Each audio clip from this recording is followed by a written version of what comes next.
Olá, sejam muito bem-vindos a mais um encontro aqui com o professor Tiago.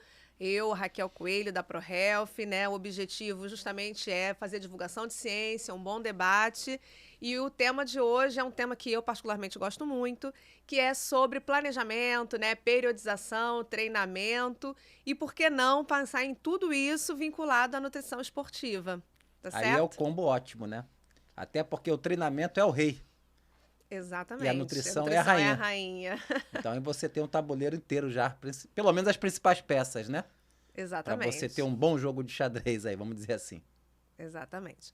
Bom, e aí a gente vai então iniciar esse nosso bate-papo, tá Vamos. certo? E aí, Bora que hoje eu tô ansioso, hein, para esse bate-papo, tá bom. antes Vamos de lá. começar, na verdade, em termos de conteúdo, né, eu sempre gosto de chamar a atenção da importância dos temas que a gente seleciona, né? Na verdade, não é uma livre escolha, a gente busca atender a demanda das principais dúvidas dos clientes, dos atletas que precisam ser treinados, né? Enfim, de pacientes e também da comunidade de profissionais que nos procuram para solucionar, digamos assim, para a gente tentar e ajudar a criar soluções que sejam de caráter prático, né? E aí nada mais prático do que falar de como a gente faz uma elaboração de planos, né? E dentro desse processo de periodização, Com né, certeza. Thiago? Periodização nutricional, termo que tá na moda, tá bem atual, mas a gente vai ver aqui nesse bate-papo que na realidade periodização nutricional é um termo até já bastante antigo, né? Começou empiricamente, tudo bem, mas hoje a gente já tem bastante ciência. Inclusive para a periodização nutricional, seja para o modelo ali da academia, do fitness, composição corporal, bodybuilding, por exemplo, fisiculturismo, estratégias de cut, de bulk, ciclo de carboidrato, e também tem aquela pegada ali do endurance, né? Uma periodização nutricional visando, por exemplo, o carregamento de carboidrato e por aí vai. Tudo isso acoplado, obviamente, à periodização do treinamento. Por isso que você, nutricionista esportivo, seja graduando, futuro nutricionista esportivo ou já o profissional, você tem que ter ali do ladinho o coach, o treinador, o profissional de educação física do lado para poder entender da planilha de treinamento. Que aí a Raquel vai poder discursar bastante aqui. Uma vez com a planilha de treinamento, a gente começa a pensar na nossa planilha de nutrição para poder fazer esse casamento perfeito. Então a gente vai falar como que é elaborado, né, os conceitos, né, dessa periodização. Não é isso? Tá certo. E aí a gente vai começar do início, né? Eu gosto muito de criar uma linha de raciocínio que seja assim clara, onde a gente possa ir tirando aquelas pequenas dúvidas que, se não sanadas, podem tornar grandes, né? Sim. Uma das coisas que eu vejo muitas dúvidas, principalmente em profissionais recém-formados, né? E até aqueles profissionais que já estão no mercado ali, encontrando uma grande dificuldade em olhar a periodização como uma ferramenta útil e prática, tá?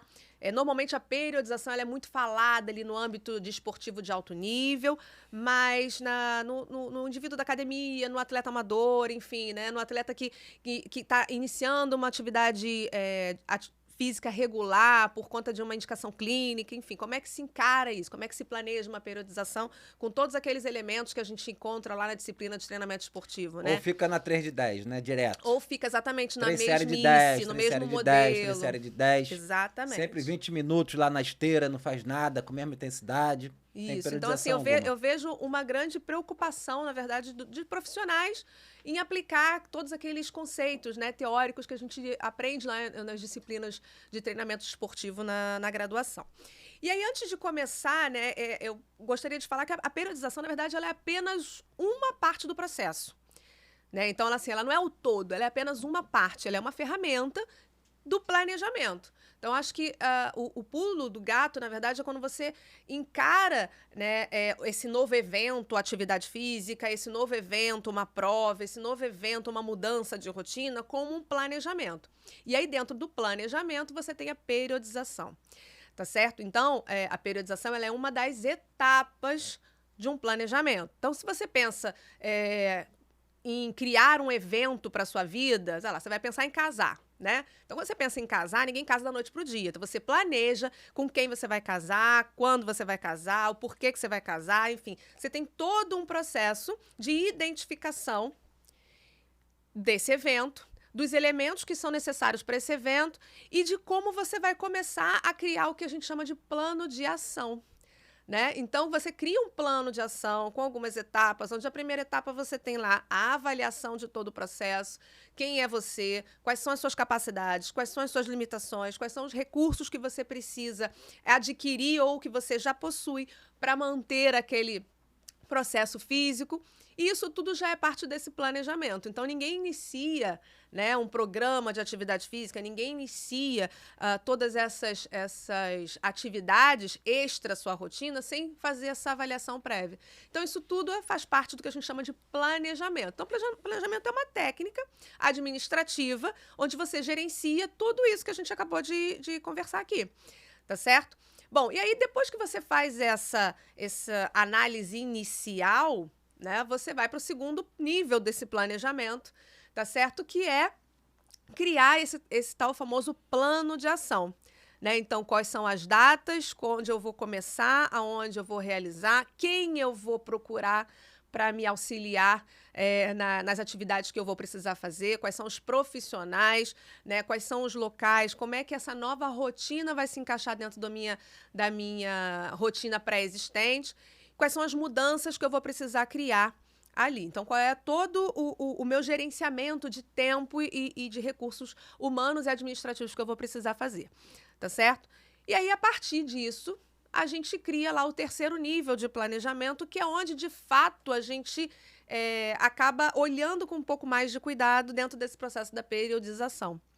Né? Então, se você pensa num evento físico, num evento desportivo, que é o nosso principal interesse aqui de discutir, você vai ter um processo de periodização onde você vai enquadrar o que a gente chama do treinamento. Tá certo? Então, o treinamento ele vai ser planejado a partir de todos esses elementos prévios. Ok? Então, a periodização, ela só ocorre a partir de todas essas etapas finalizadas. Essas etapas da identificação do que você quer, qual é o evento principal, se esse evento principal ele tem um tempo para acabar ou se ele é um evento para a vida toda, como se fosse, né, uma atividade física regular, por exemplo, é um evento para a vida toda, tá certo?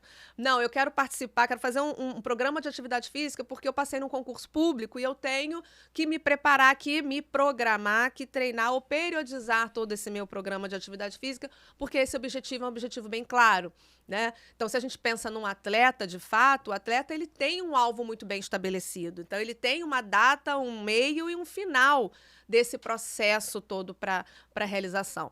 Então, tudo isso é feito, essa análise é feita toda previamente para que a gente possa, então, encaixar o treinamento. Então, se a gente pensa aí no treinamento, ele é lá a quarta esfera, a quarta ferramenta nesse processo. Então, ele só ocorre a partir da identificação de todas essas etapas anteriores, tá? Bom, e aí quando a gente pensa, então, em todas essas etapas, né, fica bem claro pra gente que é muito difícil a gente pensar num planejamento sem pensar num alvo específico, né, num objetivo específico. Então, a gente precisa saber de fato, adquirir de fato de quem a gente vai tratar, de quem a gente vai treinar, do paciente, qual é o principal objetivo que a gente vai estabelecer. Ah, gente, eu preciso ter um objetivo apenas? Não, se você pensa num atleta de elite, ele tem um objetivo claro, né? Ele tem ali uma prova olímpica, ele tem ali um campeonato mundial, ele tem, né, uma prova que é a prioridade da vida dele, né? O calendário competitivo é bem claro nesse sentido, tá? Mas Alguns esportes nem sempre, né? Campeonato Brasileiro, futebol. mas aí é a particularidade da modalidade. Mas Sim. mesmo dentro das diversas modalidades, né, das características da modalidade, né, você dificilmente você vê uma equipe com a mesma prioridade para várias provas. Né? Você tem os escalonamentos. E isso também é planejado. Não, né? Dentro de uma você esfera... vai poder comentar daqui a pouco é a questão desse planejamento, da periodização, historicamente falando, foi pensado, historicamente falando, por uma única data, por um único evento. Sim. Com treinamento de força, inclusive, né? Começou-se com treinamento de força, não foi nem com endurance, não foi com esporte coletivo, nada disso. Com treinamento de força. Então, lá no início, lá nos primórdios, você vai poder falar melhor daqui a pouco, anos 60, 70, né? Lá com os russos, começou-se pensando talvez no halterofilismo, numa prova olímpica, né? Como eles começaram a avaliar os resultados da Olimpíada de 52, de 56, aplicar na Olimpíada de 60, começou a dar resultado e tal. E aí, com certeza, essa evolução foi acontecendo, né? E hoje, o modelo de periodização pode ser muito amplo no treinamento, né? Inclusive também na nutrição, obviamente. E claro que vai ter aí a questão psicológica, fisioterapia e tudo mais. Ok. Mas o que eu estava querendo dizer no início, né, da fala ali, é que, por exemplo, você tem o futebol. Pega hoje aí um time grande aí do Rio de Janeiro. Flamengo, claro. Está disputando Campeonato Brasileiro, está disputando Copa do Brasil, está disputando Taça Libertadores da América. São 3 campeonatos. Em princípio, não tem prioridade. E o Campeonato Brasileiro, dos 12 meses do ano, são 10 meses.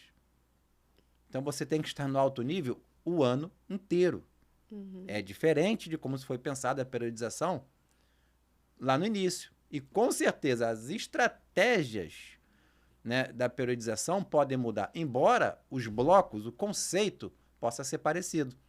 Isso que eu queria perguntar para você, o conceito do macrociclo, mesociclo, microciclo, para que as pessoas que estejam aqui elas consigam identificar, para quem não sabe, entender o conceito, para quem já sabe, reforçar, né? Então, fala um pouquinho do histórico e do macro, meso e microciclo. O que seria isso?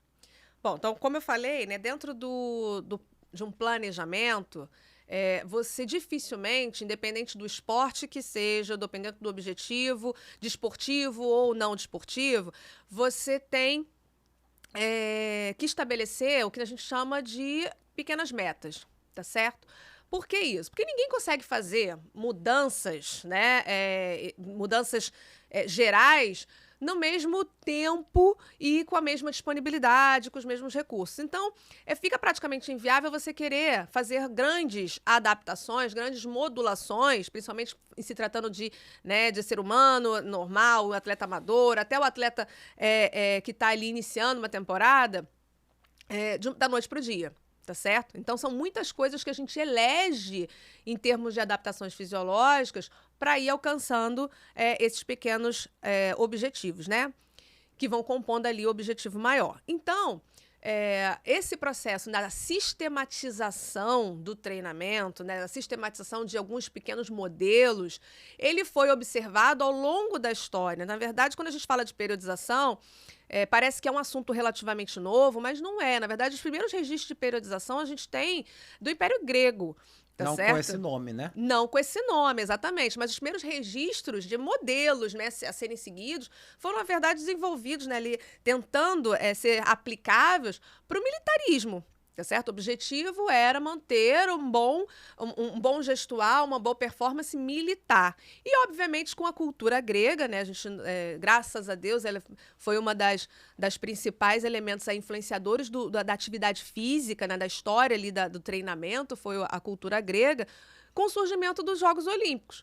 Então, na verdade, isso foi incorporado, esses modelos, né, de treinamento militar, acabou sendo incorporado ali para os Jogos Olímpicos, né, para os atletas olímpicos da época. E o primeiro registro que tem é o que a gente chama de modelo Tetra, né? Então, o modelo Tetra, ele era um modelo grego, adaptável ali às ações militar, que foram incorporadas, então, às ações gestuais desportivas, que ele tinha como conceito ali a divisão em 4 elementos de treinamento, né? Um elemento que eles faziam exercícios, né, de forma fraca, que eles chamavam de forma fraca, elementos que tinham, logo na sequência, né, uma intensidade mais forte, que eles chamavam de intensidades fortes mesmo, um terceiro elemento que eles chamavam de ligeiro, na verdade era uma redução, digamos, hoje a gente entende, né, como uma redução ali do volume, numa alta intensidade, mas com períodos de descanso muito característicos.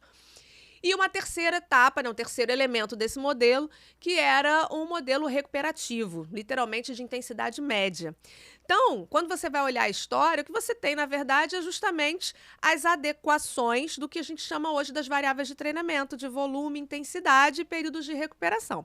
Então, você percebam que tudo que a gente fala hoje de ciência de treinamento já era aplicado na Grécia Antiga. Estímulo e descanso. Estímulo e descanso, exatamente. Tentando que volume, no descanso hoje... estímulo e recuperação, a gente exatamente. entende que o descanso tem o sono, tem a nutrição.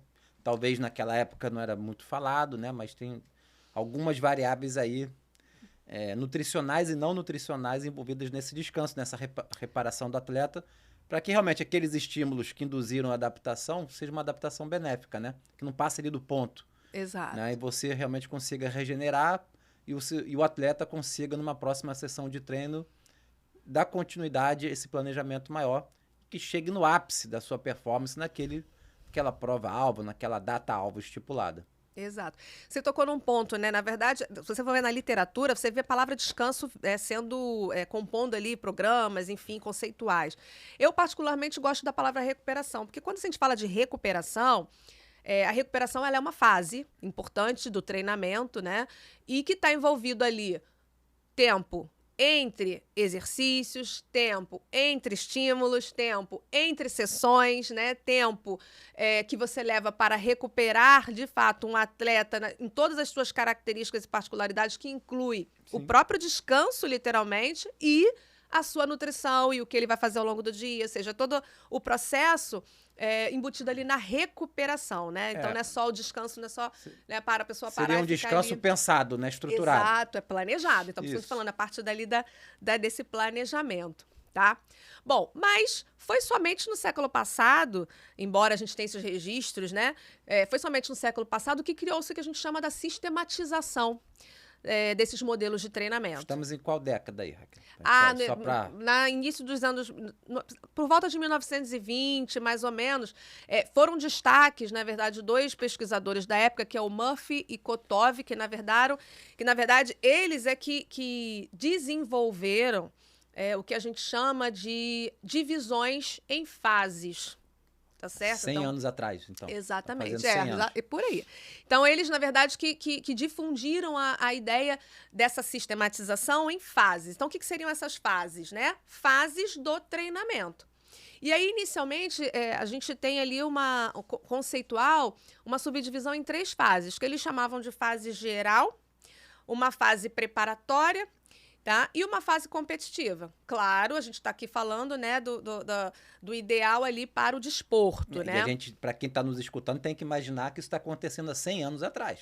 Exatamente. 100 anos atrás, então começa ali de forma sistematizada colocar esses conceitos em prática, né? Testar, pelo menos. Exato. Então, assim, obviamente já se tinha a ideia de que para ter uma otimização, uma performance e resultados esportivos, você precisava preparar os atletas, né? E essa preparação, ela não era a mesma do início até o final, até o dia de prova. Então, eles fizeram essas subdivisões em fases, que eles chamaram, então, de fase geral, fase preparatória e fase competitiva. Que legal, porque esse nome perdura até hoje, de certa forma. Perdura até hoje. Na verdade, esses conceitos, né, da periodização, do treinamento, eles foram modernizados. Né? Hoje em dia, se eu tiver que eleger assim, a principal mudança nessa idealização de Murphy e Kotov, eu colocaria a fase de transição, que aí foi, né, que tem sido bastante inovada, adaptada, modernizada em termos científicos, né? E é grande pulo do gato para o que a gente tem hoje da preservação do atleta, né? Da segurança, do controle de intensidade, da renovação das adaptações para uma nova prova, pensando agora nesses calendários competitivos que não tem mais uma prova, né, de excelência, uma prova prioritária, enfim, várias outras provas, incluindo o escalonamento das provas que eu falei para você alguns minutos atrás, né? Então, hoje em dia, dentro desse processo de planejamento, né, a comissão técnica, ela já planeja quais são as provas escalonadas para preparar. Então, você não visa só, por exemplo, né, um campeonato mundial. Então, antes do campeonato mundial, você já vai fazer 3 ou 4 provas, dependendo do nível e da categoria, para que você chegue na maior performance para a prova principal. Ela é como se elas funcionassem como subtestes, né? Sim. Para fazer isso. E por vezes nem importa muito o resultado, né? Exato. Dessas provas testes, dessas provas menores. Olha a importância da nutrição, mais uma vez, para recuperar entre uma prova e outra, né, para poder chegar em condições plenas, né, nessa prova-alvo. Então, imagina você, nutricionista esportivo, que está só no consultório e não está entendendo o esporte, né? E aí complica um pouco, porque, novamente, depende muito do esporte. Pode ser um triatlon, ou pode ser, de repente, um arremessador de peso. Olha, pode ser um atleta de MMA, que tem 2, 3 lutas no ano, por exemplo. Né? Pode ser um atleta de jiu-jitsu, futebol. Muda muito.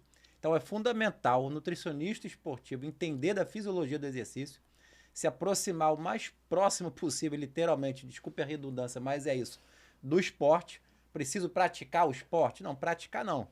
Se puder praticar, melhor ainda, que você vai entender as dores do seu atleta, né? De repente, no box do CrossFit, se for um atleta de CrossFit. Mas, enfim, não precisa praticar, mas entender, né? E o nutricionista raiz, ele pode ir, sim, lá no campo de futebol, pode ir lá na quadra do vôlei, do basquete, do handball, natação, na piscina, ele pode respirar aquele oxigênio ali, sim. Né? Para ter uma ideia, até o grau de intensidade junto com o coach, o treinador físico. E essas estratégias de nutrição são cabíveis dentro da rotina. Vou prescrever para ele consumir o suplemento tal, mas calma aí, não tenho acesso, eu estou no mar, sou um surfista, estou no mar. Não tenho como pegar esse suplemento naquele momento, naquele horário. Então ele tem que entender isso. Né? A variação, até se for um esporte de praia, né? Se naquele determinado momento da periodização é um momento de sol, né? Vai ser o mês inteiro de sol ou o mês inteiro de chuva. Mudou a estratégia nutricional. Então, o nutricionista esportivo atualizado, contemporâneo, ele tem que estar, além de estar atualizado na literatura científica, ele tem que estar muito próximo do ambiente ali de trabalho desse atleta. Hoje você pensar em termos de qualidade de serviço, né, seja ele qual for, você não pensar numa equipe transdisciplinar é quase impossível. À luz de 2022, pensando em sucesso, em elaboração de carreira, em resultado, em performance, né?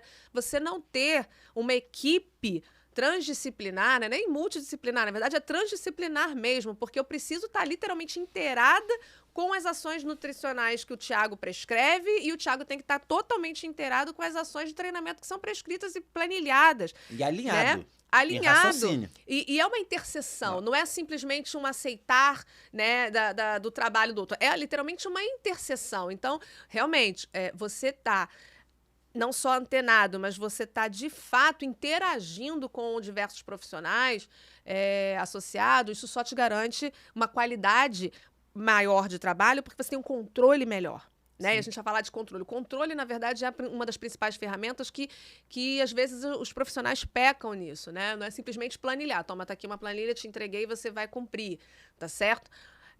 Não, você tem que ter um controle. Né? E esse controle exige outras variáveis ali, diárias, né? Testagens, enfim, para a gente conseguir acertar e regular muito bem. Mas, Raquel, eu tinha comentado com você, e aí não vai fugir da pergunta, não. Vamos lá. Macrociclo, mesociclo, microciclo, justamente para poder organizar essa periodização do treinamento. O conceito, né? O que seria um macro, meso, microciclo? Você está bem adiantado, né? Por isso que eu falo, eu gosto de ir didaticamente mais lento, porque, como eu falei, se a gente não sana essas pequenas dúvidas no início, exatamente o que é um plano de ação, o que é um planejamento, onde a periodização começa, fica difícil você falar dos conceitos que são mais avançados inerentes a ela. Bom, então, quando a gente idealizou, digamos assim, dentro de um processo de treinamento, dentro da evolução da ciência, né? Ficou estabelecido que essas fases do treinamento, elas são fases importantes, né?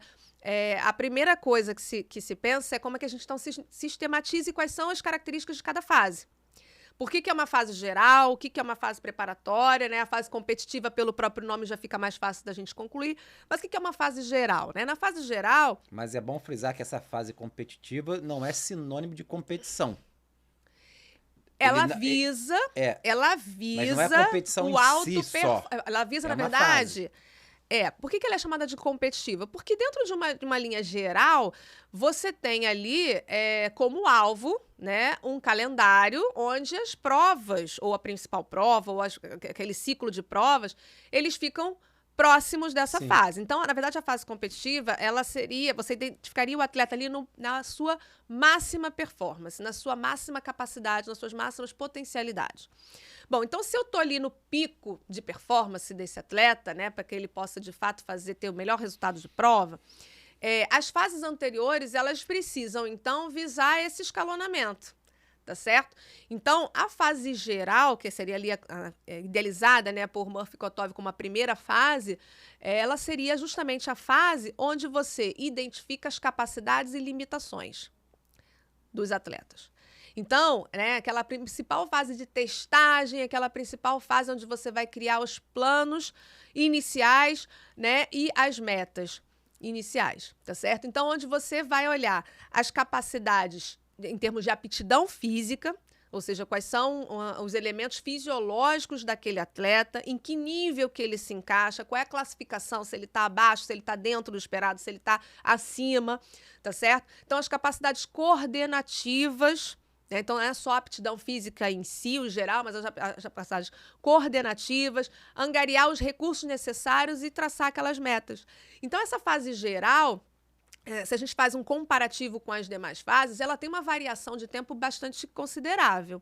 Se você pensa num atleta, né, de altíssimo nível, ele tem, às vezes, uma fase geral que ela é relativamente mais curta. E se você pensa num atleta mediano de nível, essa fase geral ela pode se estender. De repente, até botando de lesão, atleta botando de lesão. Exatamente. Vou tentar trazer aqui para uma realidade. Por exemplo, mas um jogador... Tá, pode falar. Não, tipo assim, um jogador de futebol que foi contratado recentemente. Acabou de ser contratado. Vamos imaginar que foi contratado no início da temporada. E aí você normalmente tem aquela bateria de exames. Às vezes esses exames são feitos até antes de assinar o contrato, para garantir que ele não tem nenhuma lesão. Então, você pode complementar, mas esses testes, essas análises que você está comentando aí no início, normalmente é feito ali com a preparação física, né, com profissionais de educação física.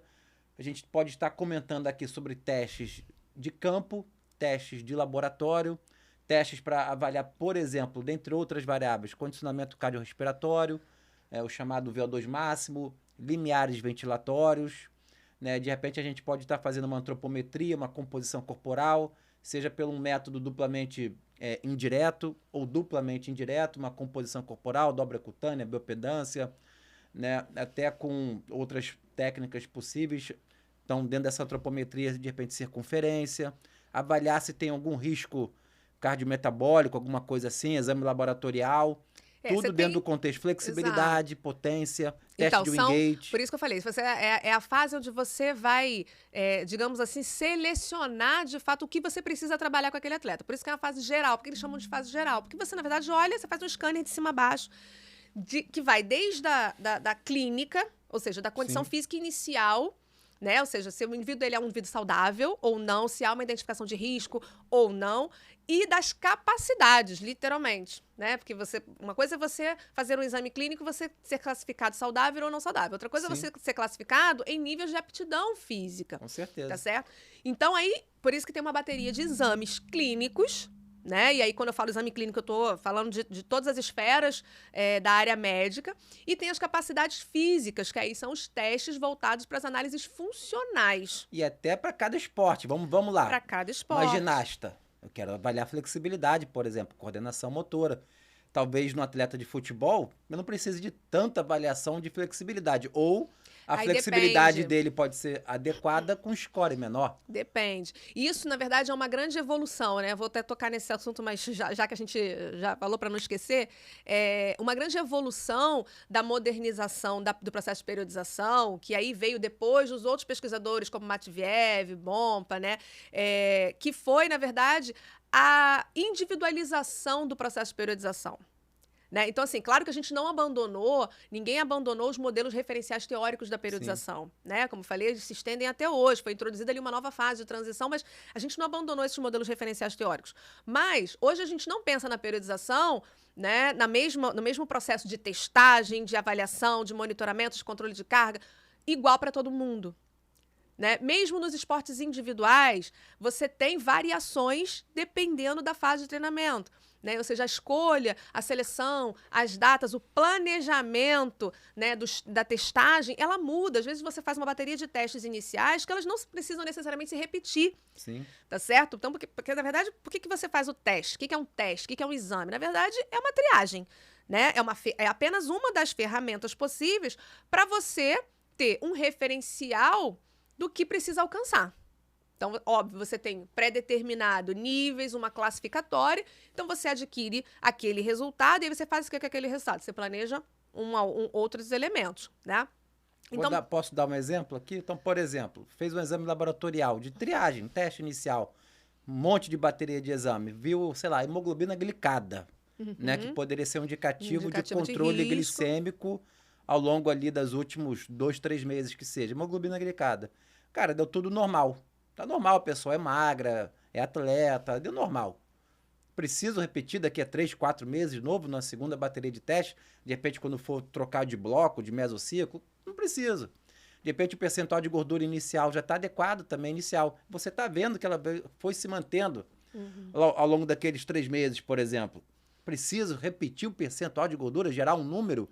Talvez não precise. Acho que é isso que você está também querendo dizer. Exato. E essa individualização, inclusive em atletas coletivos, de esporte coletivo, eu acho que começa muito no futebol americano. O futebol americano tem muito disso.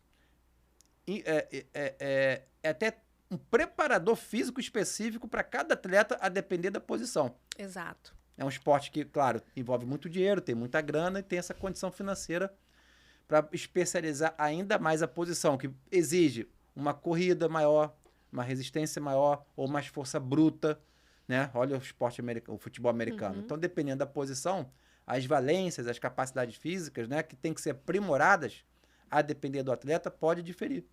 Exatamente. Na verdade, é o que a gente mais vê, né? Quando você olha esportes coletivos, dificilmente você consegue pegar um esporte coletivo onde você tem uma homogeneidade morfológica, digamos assim, de todos os atletas, né? Os posicionamentos, eles são cada vez mais específicos, o que exige adaptações fisiológicas, biomecânicas, né? Antropométricas, que são específicas. E aí, por isso que eu falo, a modernidade do processo de periodização, ela veio por esse viés, né? Não adianta, por exemplo, fazer um teste de VO2 para um atleta que talvez o VO2 não seja o VO2 máximo, né? Não seja aquela ferramenta de importância para ele ganhar uma prova.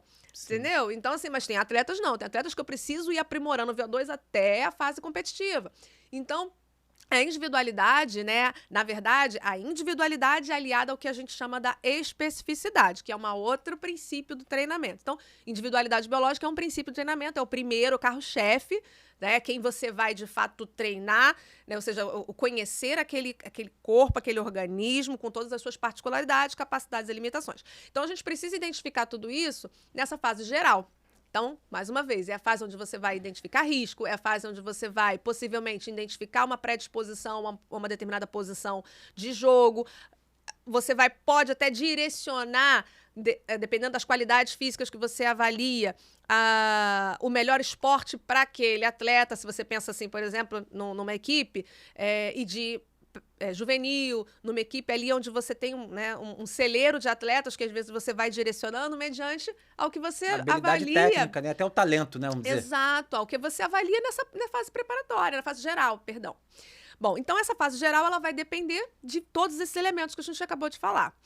Bom, e aí temos a fase preparatória. Então, o nome dela, preparatória, é porque ela está preparando para alguma coisa. Então, ali você já tem, possivelmente, as metas das fases gerais estabelecidas e cumpridas, né? Assim, cumpriu as metas, ou seja, você teve os resultados iniciais e você vai ter um direcionamento. A fase preparatória, assim como a fase geral, ela também pode se estender para mais tempo ou menos tempo, de acordo com esses elementos que vão ser alcançados.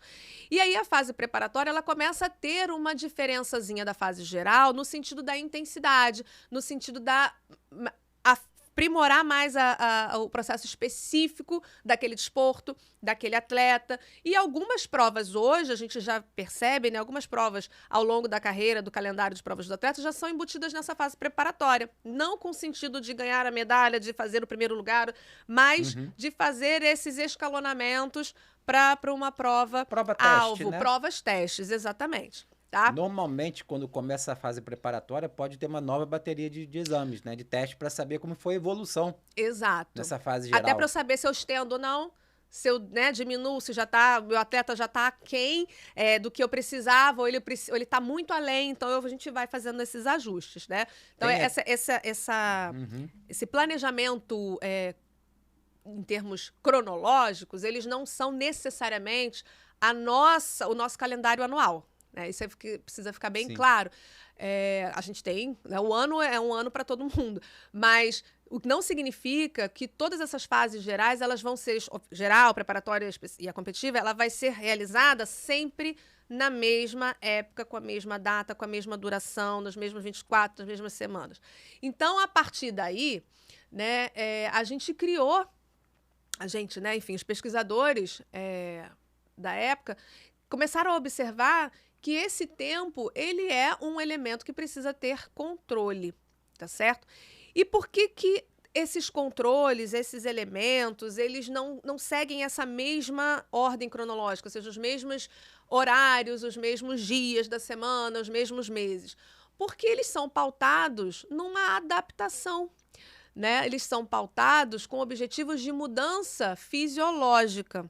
E essas observações de como a gente muda a fisiologia de um indivíduo, ela também não é um conceito novo, é um conceito já bastante observado empiricamente, mas foi ali pela década de 50, na verdade, que criou-se um conceito, uma denominação técnica científica através de Hans Sale, que é um dos grandes médicos renomados aí na fisiologia humana e fisiologia do exercício. Então, ele criou o que a gente chama da síndrome de adaptação geral, né? Está aqui bem descrita ali em 1972. Então, o que o Hans Sale apontava para a gente? Na verdade, que o nosso organismo, né, ele reage a estímulos. Então, esse aqui foi o modelo criado por ele, onde você tem um estímulo estressor, né, sendo submetendo esse indivíduo a um estímulo estressor, seja ele qual for, então não necessariamente é de exercício, e esse organismo ele vai ser abalado, né? Então ele vai sofrer um abalo a partir desse estresse, que vai provocar diversas reações fisiológicas. E essas reações fisiológicas foram denominadas por Hans Sale como reações de alarme. Então, todas aquelas modulações agudas e crônicas que o indivíduo tem quando ele sofre um determinado estresse, tá certo? Então, desde ali dos parâmetros fisiológicos, cardiovasculares, né, a sudorese, o cansaço, a fadiga, o sono, enfim, tudo isso, a fome excessiva, né, as mudanças de humor, tudo isso estão relacionados ali a essa fase de alarme, né, uma reação de alarme. À medida que esse organismo ele vai se adaptando, ele vai ajustando as suas respostas, essa fase de alarme tende a diminuir, é o resultado aqui desse afunilamento nesse modelo de Hans Sale, tá certo? Então, na verdade, o que o organismo apresenta, a resposta que o organismo apresenta para a gente é que ele está resistente. E aí foi denominada essa segunda fase, descrita por Sale, que é a fase de resistência, onde você percebe que a perturbação diminui bastante. Tá certo? Então, seria ali o que a gente chama da fase de adaptação crônica, onde você consegue observar que o organismo, de fato, ele responde muito melhor àquele tipo de estresse, àquele tipo de estímulo. Bom, e se esse estímulo persistir, ou se esse estímulo que era tranquilo agora aumentou a sua magnitude, o grau, né, o nível de estresse elevou muito, aí ele descreveu como uma nova reação. Mas não a mesma reação de alarme, mas o corpo passa a reagir com algumas características que são semelhantes e outras características que são diferentes, e por isso ele denominou de fase de exaustão. Tá? Então, a gente tem a reação de alarme, a fase de resistência e a fase de exaustão. Então, tudo isso está direcionado a quê? Ao tipo de estresse, à frequência de estresse, a como esse estresse se apresenta e a magnitude desse estresse. Tá? Então, a partir dessas explicações, dessas denominações técnicas de Sale, né, outro pesquisador começou a observar, então, essa cronologia. Então, a fase geral, ela seria uma fase que está com o objetivo de quê? Justamente de identificar quais são os principais níveis de alarme que esse indivíduo vai apresentar e como que a gente vai adequar. A fase preparatória é justamente utilizar todo esse modelo adaptativo, fisiológico da fase de resistência e aprimorar isso. Tá certo? E a fase de exaustão seria aquela fase que o indivíduo quer evitar. Por que que a gente quer evitar? Porque na fase de exaustão, além de todos os processos fisiológicos que a gente identifica na fase de alarme, a gente às vezes identifica reações indesejáveis, como cansaços excessivos, fadiga crônica, uma não recuperação, aparência de lesões, né, aparecimento ou surgimento de lesões, predisposição a patologias, a infecções. Isso tudo, por quê? Porque o indivíduo já está, né, num processo onde a recuperação dele não é devida, e aí a gente pode, por exemplo, destruir, digamos assim, né, aquela fase de resistência. Né? Então, seria ali a fase de exaustão. Aqui. Então, por exemplo, uma única sessão de treinamento, uma única sessão. Então, o Thiago foi lá para a academia, está correndo na esteira, sei lá, durante 30 minutos, a 12 km por hora. Uma única sessão de treino. Eu passo por essas 3 fases assumindo que no final da sessão de treino, para mim, foi muito exaustivo.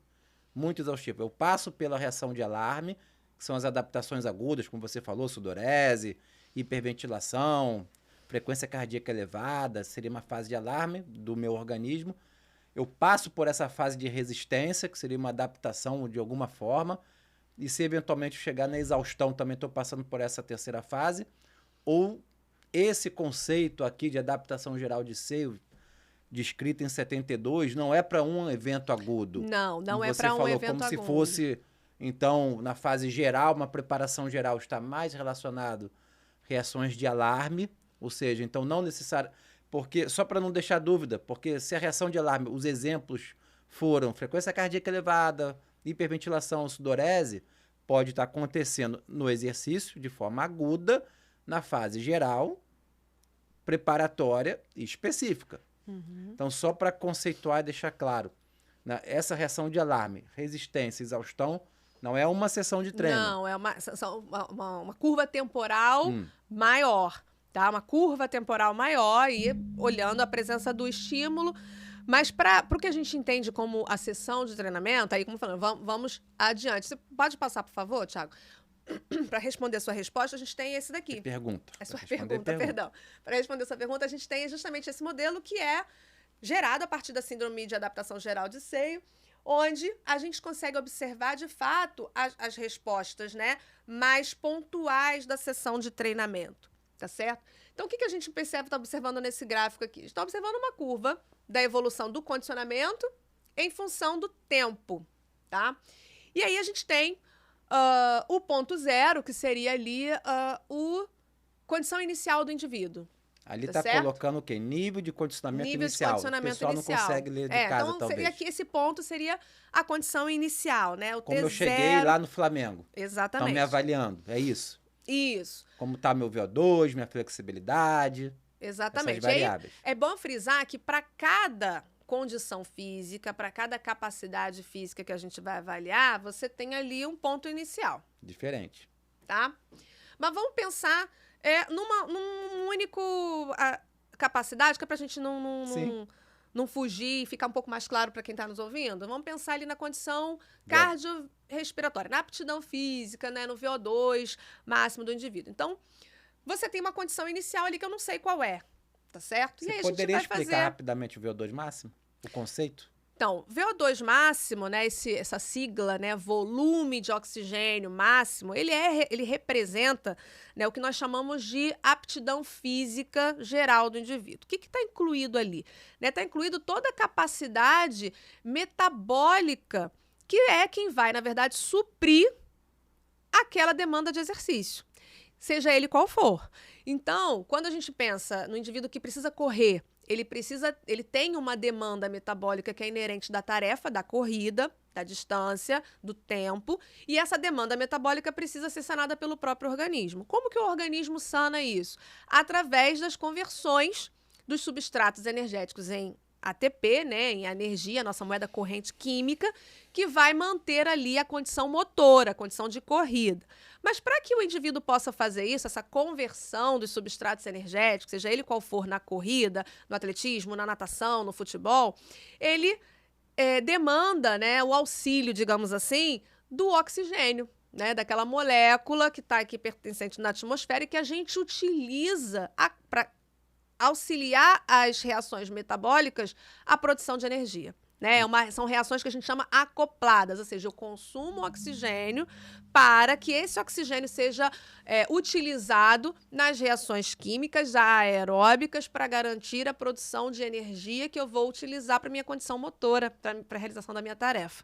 Então, certo? De alguma forma, os pesquisadores ou os profissionais que eu estou no clube ou na seleção, eles conseguem mensurar não só a captação do ar, Sim. no caso o oxigênio contido no ar, o transporte, não é mensurado diretamente o transporte, pelo organismo, né, via fluxo sanguíneo, hemoglobina, eritrócito, enfim, né, hemoglobina dentro do eritrócito, a célula, a vermelha, a hemácia, mas eles conseguem mensurar o efeito final, que é a entrega desse oxigênio para as células, Mais especificamente, se estiver falando de exercício físico, músculo esquelético, realmente está bem ativo, como você bem falou, para utilizar aquele oxigênio para gerar energia sob a forma de ATP, via aeróbia.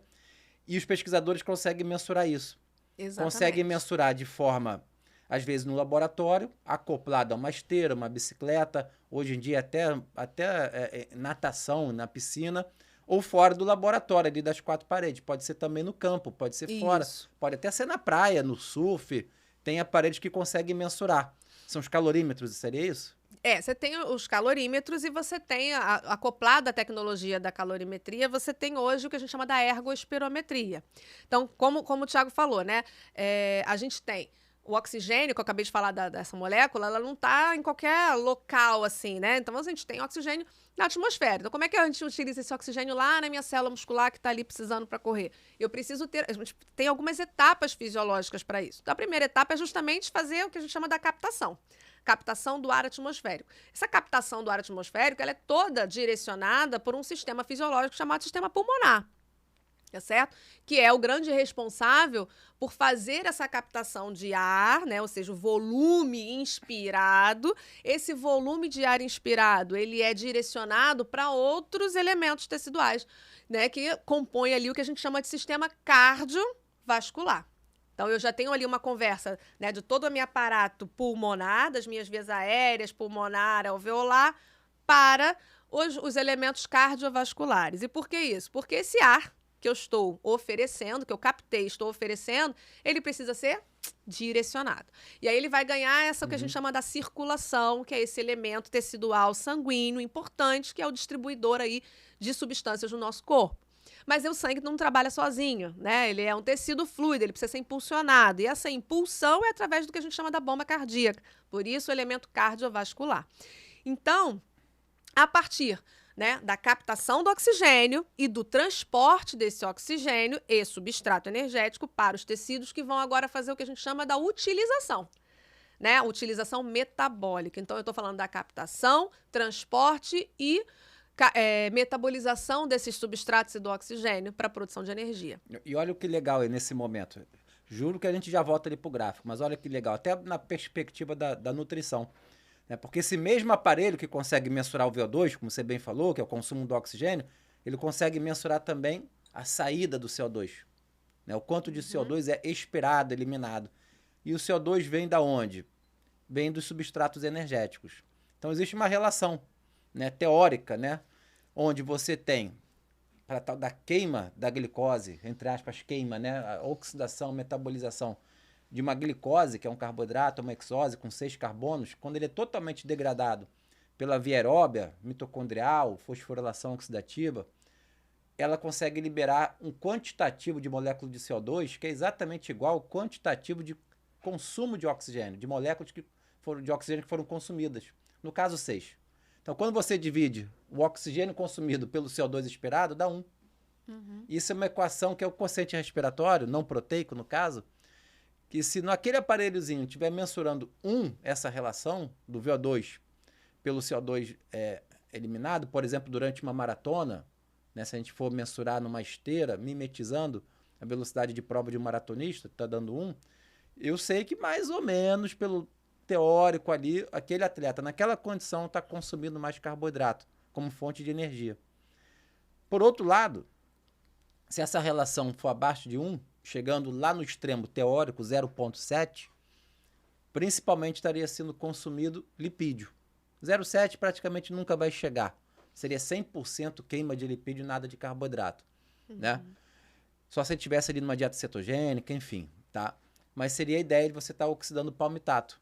Tá? Então seria mais ou menos 0,7, onde você estaria consumindo 16 moléculas de oxigênio, 16 porque o palmitato é uma molécula de 16 carbonos, e estaria liberando 23 moléculas de CO2, 23 de CO2. Você pega 16 por 23 dá 0,7. Então esse é o conceito respiratório não proteico para gordura.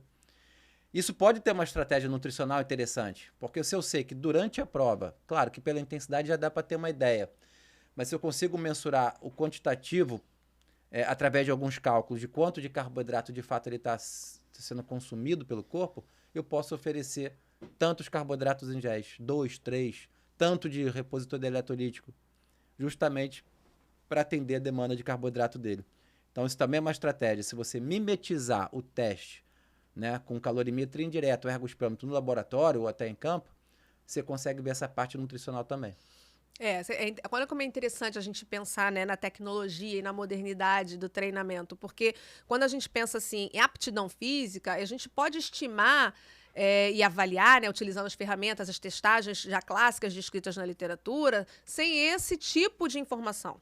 Né? Eu consigo, por exemplo, avaliar o VO2 máximo do Thiago, né, estimar o VO2 máximo do Thiago sem nenhum aparelho ergospirômetro. Tá certo? Se o meu objetivo for simplesmente identificar o VO2 máximo dele. Então, são os testes ergométricos, né? A espirometria, ela veio justamente para nos dar a informação desses recursos energéticos, da quantificação e nos dão informações que são extremamente relevantes hoje, que o mundo do treinamento esportivo utiliza, que são os limiares.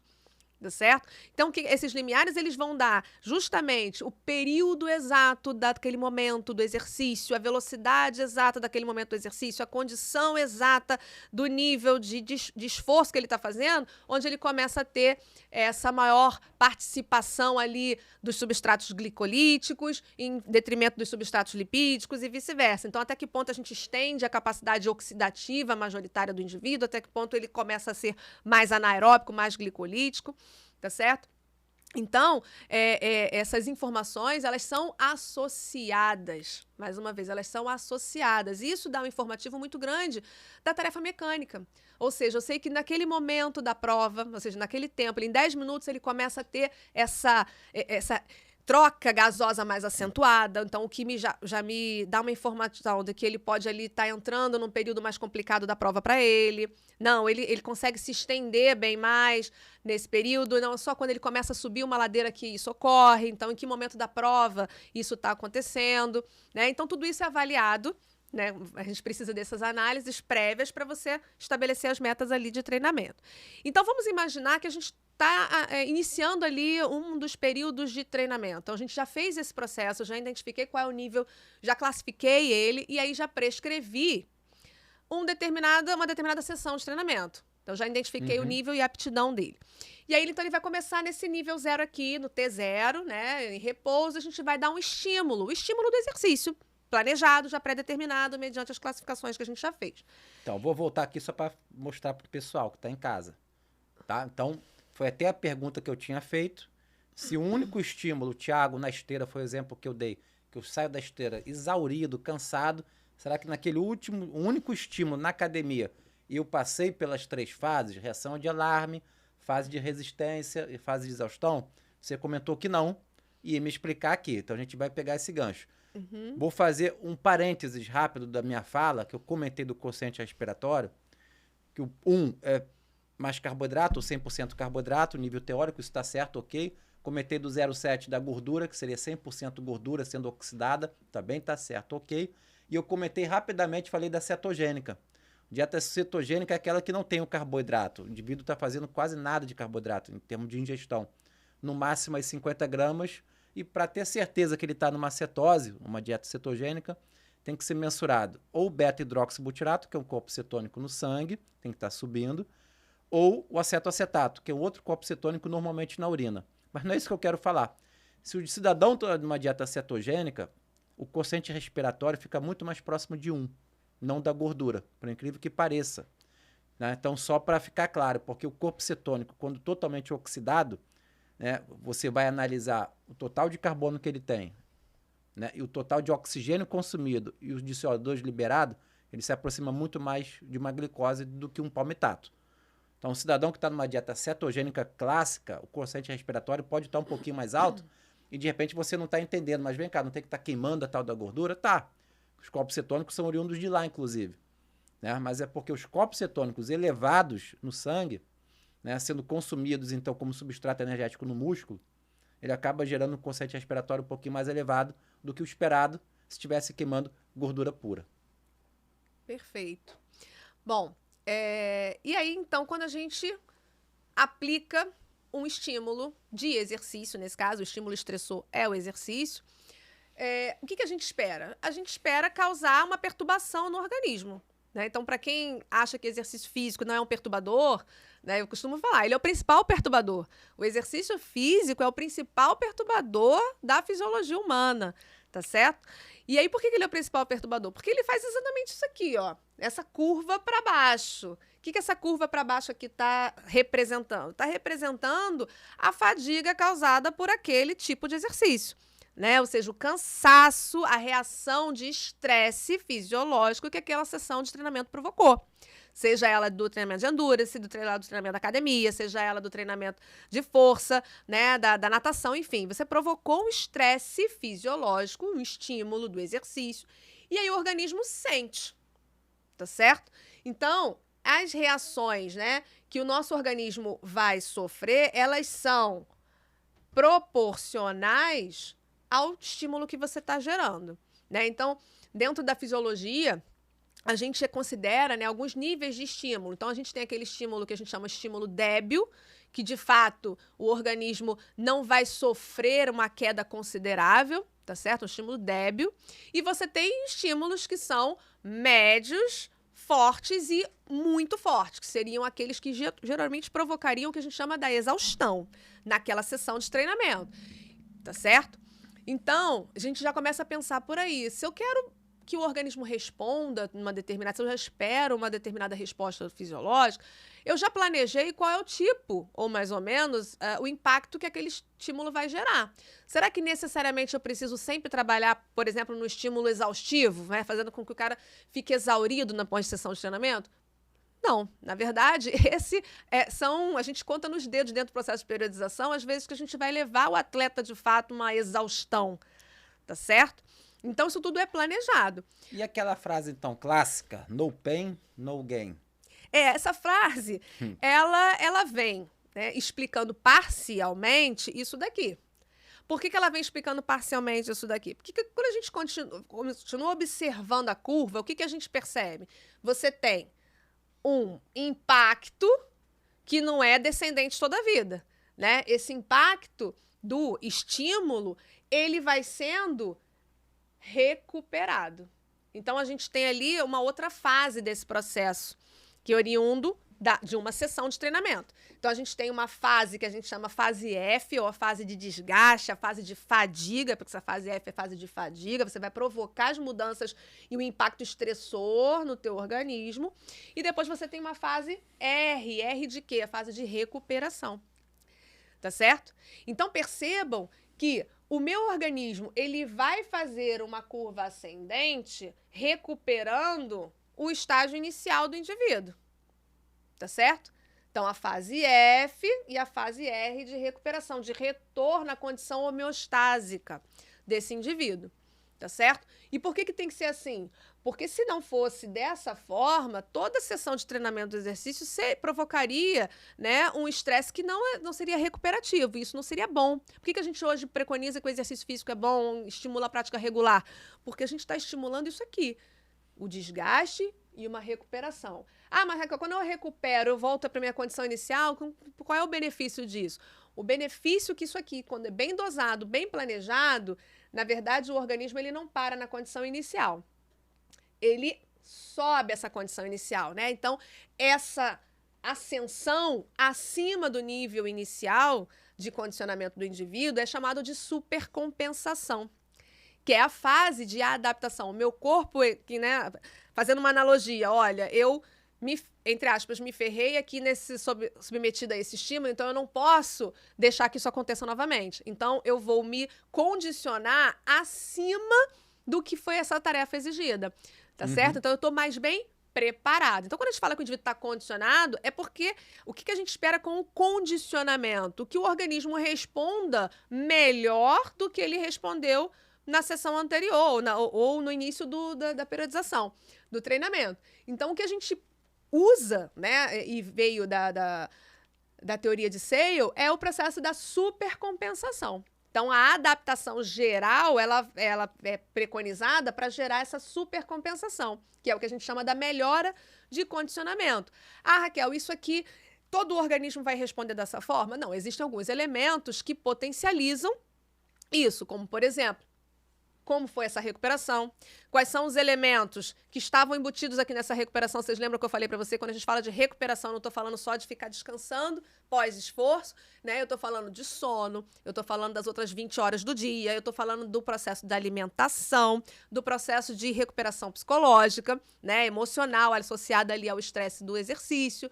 Então, isso tudo faz parte da supercompensação. Bom, deixa eu colocar aqui alguns pontos para a gente poder dar continuidade, comentar. Pelo que eu tô, para você poder comentar, né, na sequência, pelo que eu estou observando ali no gráfico, como a gente pode observar, você tem esse primeiro momento do estímulo, aí pode ser o estímulo de força, o do VO2, como você estava falando, a questão da corrida, de qualquer... flexibilidade, de qualquer coisa.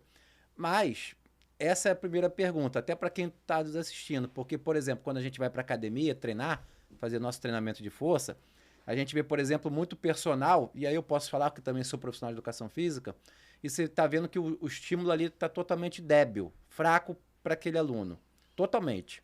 Né? Mas você também bem colocou que a gente não pode fazer um treino pesado sempre. Né? Não com aquele grupamento, talvez. Né? Se eu hoje estou malhando peitoral, quem sabe amanhã não dá para fazer peitoral de novo. Se o estímulo foi forte, estou recuperando aquele músculo. Mas talvez eu conseguiria malhar perna. Mas, enfim, não é isso que eu quero perguntar. Primeiro ponto é, então, para a gente ter esse período de recuperação, ou melhor, para a gente assumir que vai ter uma supercompensação, claro que tem as questões do sono, da nutrição, está tudo embutido. Mas para ter uma supercompensação, eu preciso chegar na exaustão? Ou seja, aquele personal que está dando estímulo débil durante meses para o seu aluno, né, nem quantifica nada, mesmo que quantificasse, ou está quantificando e está vendo que está débil, ou seja, essa primeira curva aqui para baixo não está acontecendo, ou está mais achatada, ela está parando ali no meio, não está chegando na exaustão, o estímulo está débil, eu vou ter a supercompensação ou não? Ou seja, o meu corpo, de forma aguda ou médio prazo, crônico, ele vai ficar com um bíceps maior, uma coxa maior, ou não, porque aquele estímulo está débil e não está forçando essa adaptação. Essa é a primeira questão. E a segunda questão é onde a gente está enquadrando ou onde esse estímulo, exaustão, supercompensação, que é o modelo, então, dessa síndrome de adaptação geral, ela está acontecendo majoritariamente, preferencialmente, agora um atleta, né, com desporto específico que seja, saindo da academia, do personal, basicamente nessa reação de alarme, é nessa primeira etapa, que é a preparação geral, que a gente está querendo forçar mais aquele atleta, para depois, num segundo momento, nessa fase de resistência, que já é uma adaptação, a gente já está indo mais para uma fase preparatória, onde eu já não estou gerando tanta supercompensação, que já foi gerada na geral, e agora na preparatória eu vou tentar manter o que já está bom.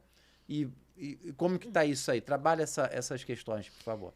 Então, essa curva de supercompensação, ela é uma curva que ela é almejada estar presente em todo o processo. Tá? Isso é importante. Por quê? Porque ela, como a gente geral, preparatório... Essa curva de compensação, ela é uma curva que é almejada estar presente em todo o processo da programação, da periodização dos atletas. Por quê? Porque ela se refere, né, ao período relativo ao estímulo que foi dado. Né? Então, quando a gente pensa num programa de treinamento, você está partindo do pressuposto que você não vai realizar aquilo em uma única sessão, ou apenas uma única sessão, tá certo? Então, isso aqui a gente está avaliando uma única sessão.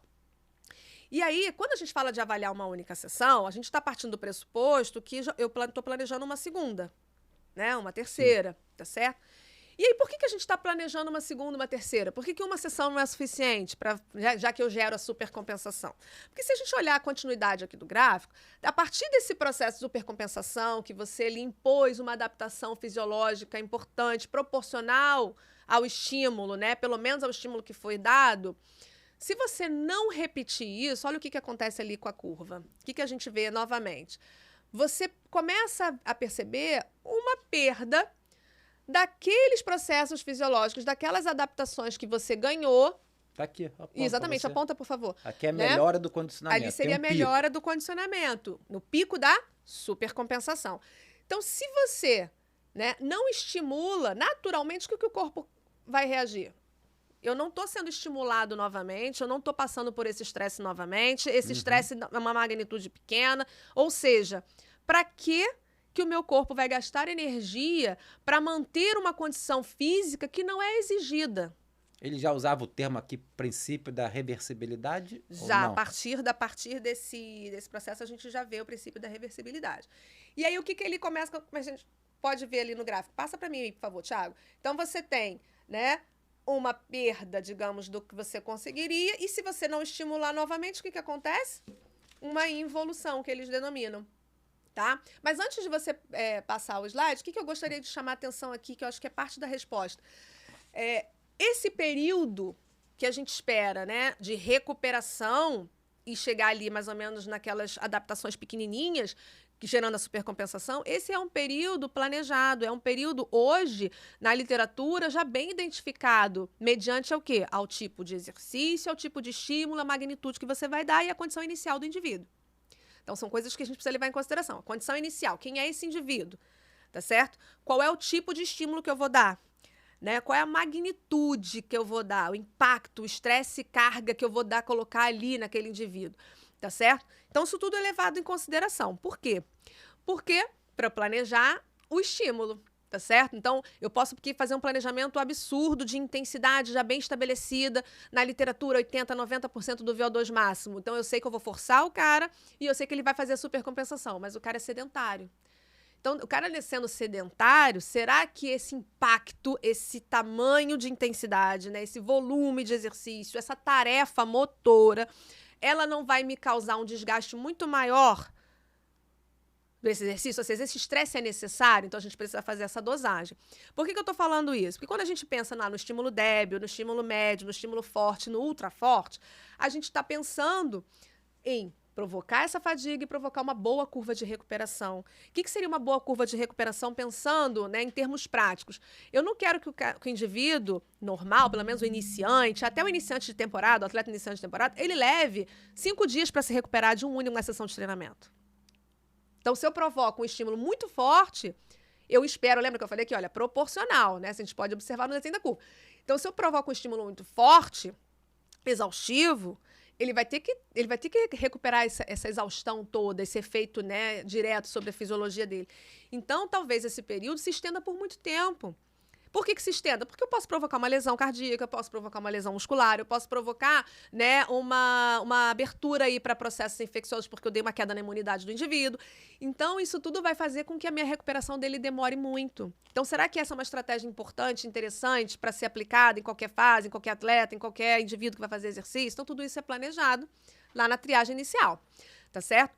Tá, então, mas o outro lado da moeda é o estímulo débil. Então, eu vou responder seu estímulo débil. Então, quando a gente pensa no estímulo débil, no estímulo médio, no estímulo forte, a gente precisa prestar atenção em que fase e qual é o motivo de ser inserido aquele estímulo débil. Você deu ali o exemplo do indivíduo da academia, né? Que a gente vê, literalmente, que muitos profissionais acabam ali trabalhando, às vezes, 2, 3 dias com o indivíduo, nas sessões diárias ou sessões alternadas, com estímulos relativamente fracos, tá certo?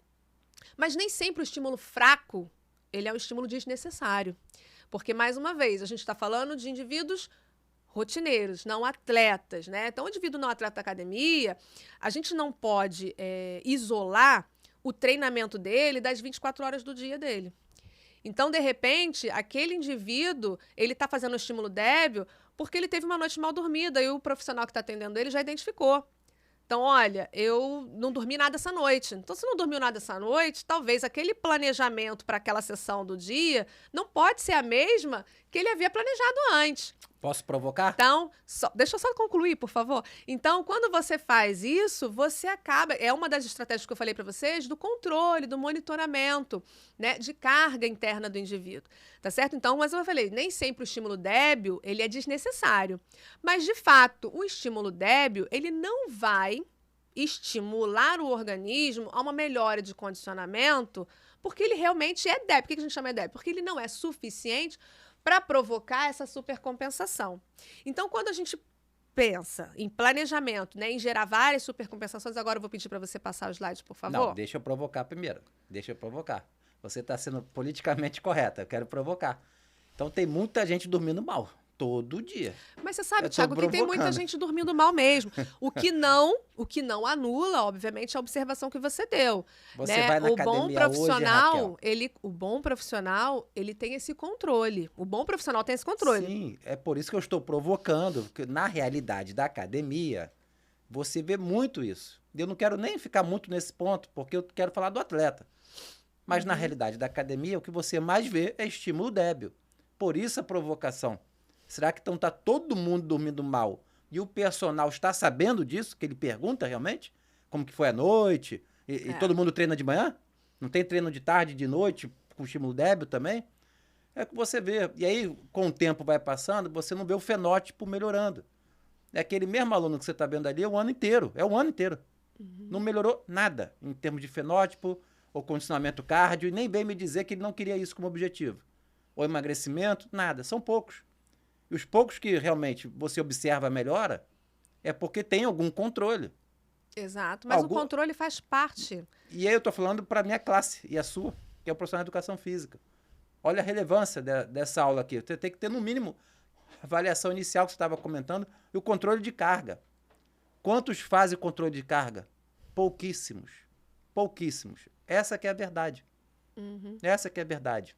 Então não tem a noite de mal, sono ruim, que a nutrição não sei o quê. Estou falando de treinamento. É fraco mesmo.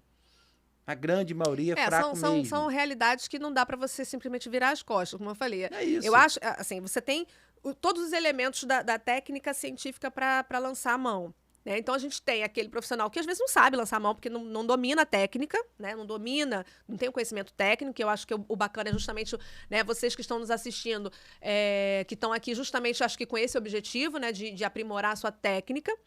E aí, uma vez você aprendido a técnica, aplicar ela. E essa aplicabilidade, ela também não é da noite pro dia, né? Porque você está assistindo uma live, uma aula que você vai sair daqui, vai colocar tudo em prática com seus alunos na academia, com seus atletas, com a sua equipe. Não é assim, né? Então, você acaba desenvolvendo a sua própria forma de aplicar o conhecimento técnico, tá certo? Então, é uma coisa da individualidade. E a outra coisa é você, de fato, manter isso como um bom trabalho e adquirir os resultados disso. Então, eu concordo com você, Thiago. Acho que a gente precisa, como é um alerta. Como categoria, melhorar muito. Sim, melhorar muito, Eu posso te falar, já tive vários clientes que chegaram lá para se consultar enquanto nutrição, e aí eu vou entrar em contato com o treinador, e o que eu solicito? A planilha de treino. Quantos me devolve a planilha de treino? 10% tem planilha de treino. 90% não tem planilha de treino. Tem nada, tá na cabeça. E aí? É isso que eu estou dizendo. Como que eu vou fazer uma periodização nutricional se não tem controle de carga nenhuma ou muito pouco? Chega no dia e parece que está fazendo. Mas esse foi só um alerta que a gente pode passar dessa etapa e dar continuidade aqui. E dentro daquela minha pergunta que eu tinha comentado em relação ao gráfico, que você já comentou então, o estímulo débil com certeza não vai ter essa supercompensação. Passa, por favor. O que eu estava comentando dentro desse estímulo inicial, que chega até a exaustão que seja, aí você dá literalmente aquela quebrada no cidadão, né? Falei do no pain, no gain, enfim. Depois ele recupera. O que eu estava querendo dizer, e para você comentar nessa perspectiva, quando você analisa as fases da periodização do treinamento, você tem a fase geral, como você falou, que pode ser subdividida, inclusive, geral preparatória, enfim. Mas quando vai ficando próximo da competição-alvo, já na fase de pré-competição, competição, qual é a tendência? No nível macro, claro que pode depender de atleta a atleta, modalidade, mas no nível macro a intensidade vai aumentando. Talvez o volume vá caindo, pensar no atleta de endurance.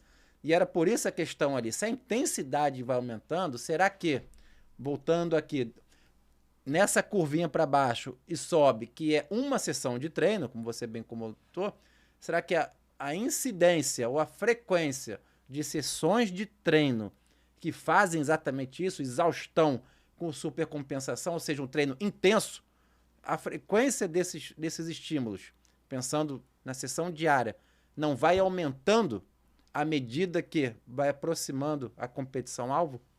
Então, aí depende de alguns elementos, né? Então, quando você está falando da sessão, a gente vai inevitavelmente falar das variáveis do treinamento. tá? Porque até aqui a gente acabou puxando a carroça para o princípio do treinamento. Então, você tem os princípios do treinamento e você tem as variáveis que vão ali trabalhar esses princípios, né? E aí, quando a gente pensa, então, como eu falei, a supercompensação, ela é praticamente um alvo. Você quer ela aliada ali ao longo do período todo de treinamento, tá certo? Então, por isso você planeja isso. Então, que seria esse primeiro linha aqui? Por isso que eu pedi para você passar, né? Então, o que a gente está observando aqui? O processo, mesmo inicial que a gente viu, a linha preta aqui, ó, a supercompensação, tá? Então, você tem ali a sessão de treinamento, o programa de treinamento, provocando a fadiga, o processo recuperativo adequado, processo de compensação. Chegou lá no último. O que a gente tem ali? Sessão 2, programa 2, o estímulo 2. E aí, o que o estímulo 2 vai fazer? Vai desgastar, fadigar, recuperar novamente. Tá certo? Sim. Então, esse modelo aqui, o que a gente está observando? Que a cada estímulo, né, ou cada sessão, ou cada grupo de estímulos que você vai provocar um estímulo adequado para induzir a uma nova supercompensação. Então, isso aqui é o que a gente chama, né, do alinhamento dentro do todo o programa. Quando a gente fala de supercompensação, eu não estou olhando somente para uma capacidade física. Isso aqui, acho que talvez a sua pergunta vem nesse sentido. Eu não estou olhando somente para uma capacidade física. Por quê? Porque, por vezes, eu vou chegar num atleta, na fase geral, com a minha capacidade, uma das capacidades físicas, por exemplo, VO2 máximo, já na sua melhor momento, na sua melhor performance, no 100% do que aquele atleta poderia me gerar, já na fase geral. Então, ou seja, será que é necessário ficar induzindo, né, esforço físico o tempo todo ou testes muito exaustivos para aquele indivíduo, se eu já identifiquei ao longo do meu processo de treinamento, da minha planilha, dos meus programas, dos resultados, do controle de carga, que ele já está ali próximo ao 100%? Esse é a chave do treinamento dele? Talvez não. Então, mas o que não significa que eu não precise aprimorar ou desenvolver ou supercompensar uma outra valência funcional. Então, por exemplo, o VO2 dele tá ok, mas a mobilidade articular não. Então, se a mobilidade articular não tá, ele pode, né, impedir ou pode dificultar um gesto motor e isso vai contribuir não para diminuir o VO2 dele, mas para diminuir a chance de medalha. Tá certo? Ou seja, um gestual ruim, né? Uma mobilidade ruim, uma inflexibilidade num determinado momento da prova, isso sim pode fazer com que ele não abaixe o VO2, mas com que ele não ganhe ali o primeiro, segundo e terceiro lugar. Mas tá certo? A carga de treino geral, ela não tende a aumentar a intensidade próximo da competição? Tende a aumentar a intensidade. O que eu estou querendo afirmar é que quando a gente pensa no modelo de treinamento, de planejamento geral, a gente vai treinando várias valências. E essas várias valências não necessariamente podem seguir a mesma curva de supercompensação. Com certeza. Entendeu? Então, o que é muito intenso para uma determinada capacidade não é tão intenso para outra. Então, à medida que, sim, eu vou saindo da fase geral. Porque a fase geral, ou seja, eu concluí a minha fase geral, o atleta está preparado para quê? Para preparatória ou para próximo de uma determinada prova. Então, a gente vai passando o que a gente chama da lapidação.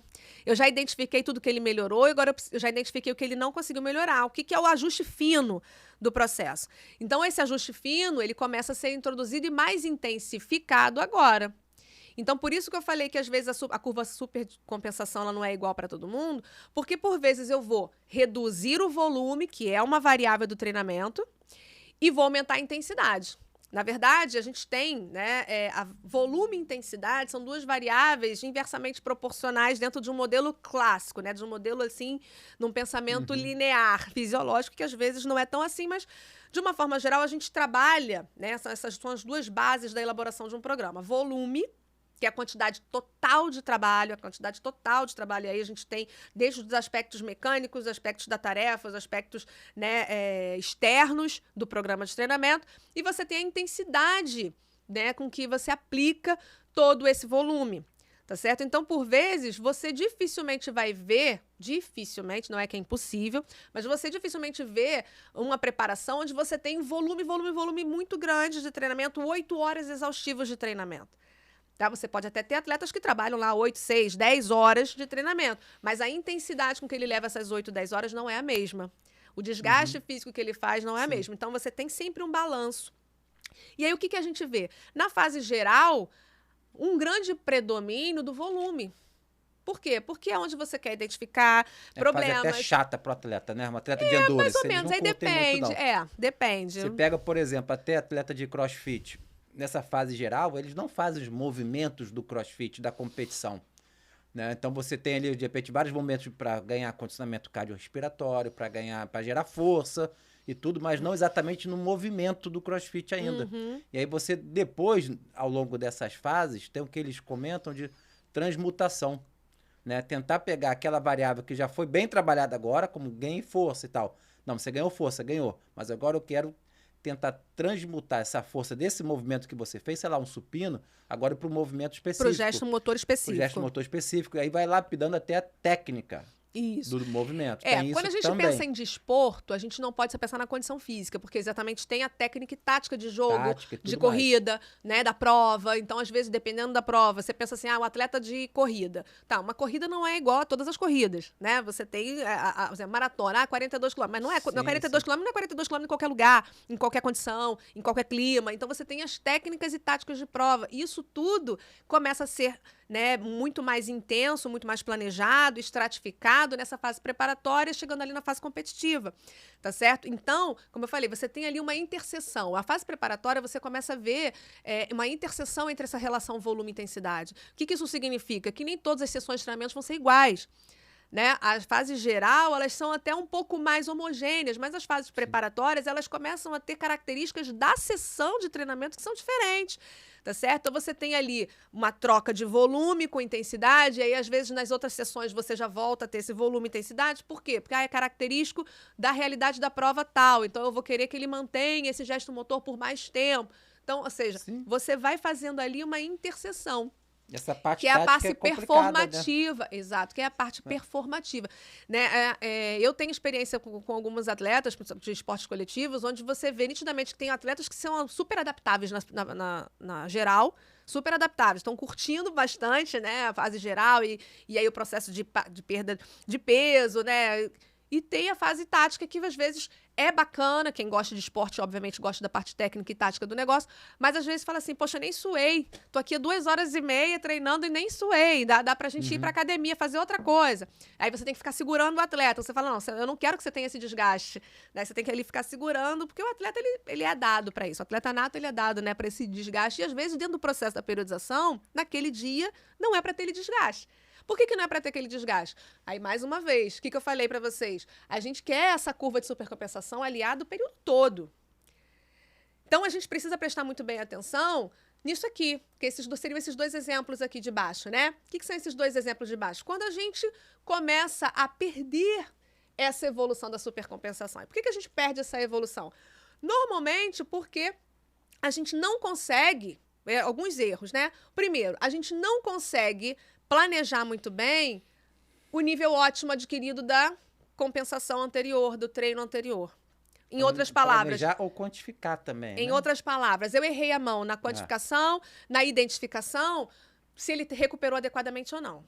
Se ele não recuperou adequadamente, ele vai ser desgastado mais facilmente. E aí a performance vai cair. Sim, porque aí a segunda sessão de treino ainda está ali na curva embaixo. Ainda está na curva embaixo. Ele está ali embaixo ainda. Ele não Exatamente. recuperou. Ele não recuperou adequadamente. O estímulo ainda ali com a curva embaixo. Exatamente. Tá? Você pode até falar assim, olha, eu não dei tempo dele supercompensar, não recuperei suficiente. A ideia é essa, não recuperei suficiente, então a nova sessão vai desgastar mais, ele vai levar, por vezes, mais tempo para se recuperar. E aí, se eu não identifiquei na primeira, também errei a mão de novo, não identifiquei na terceira, na quarta, na quinta sessão. O que a gente começa a perceber?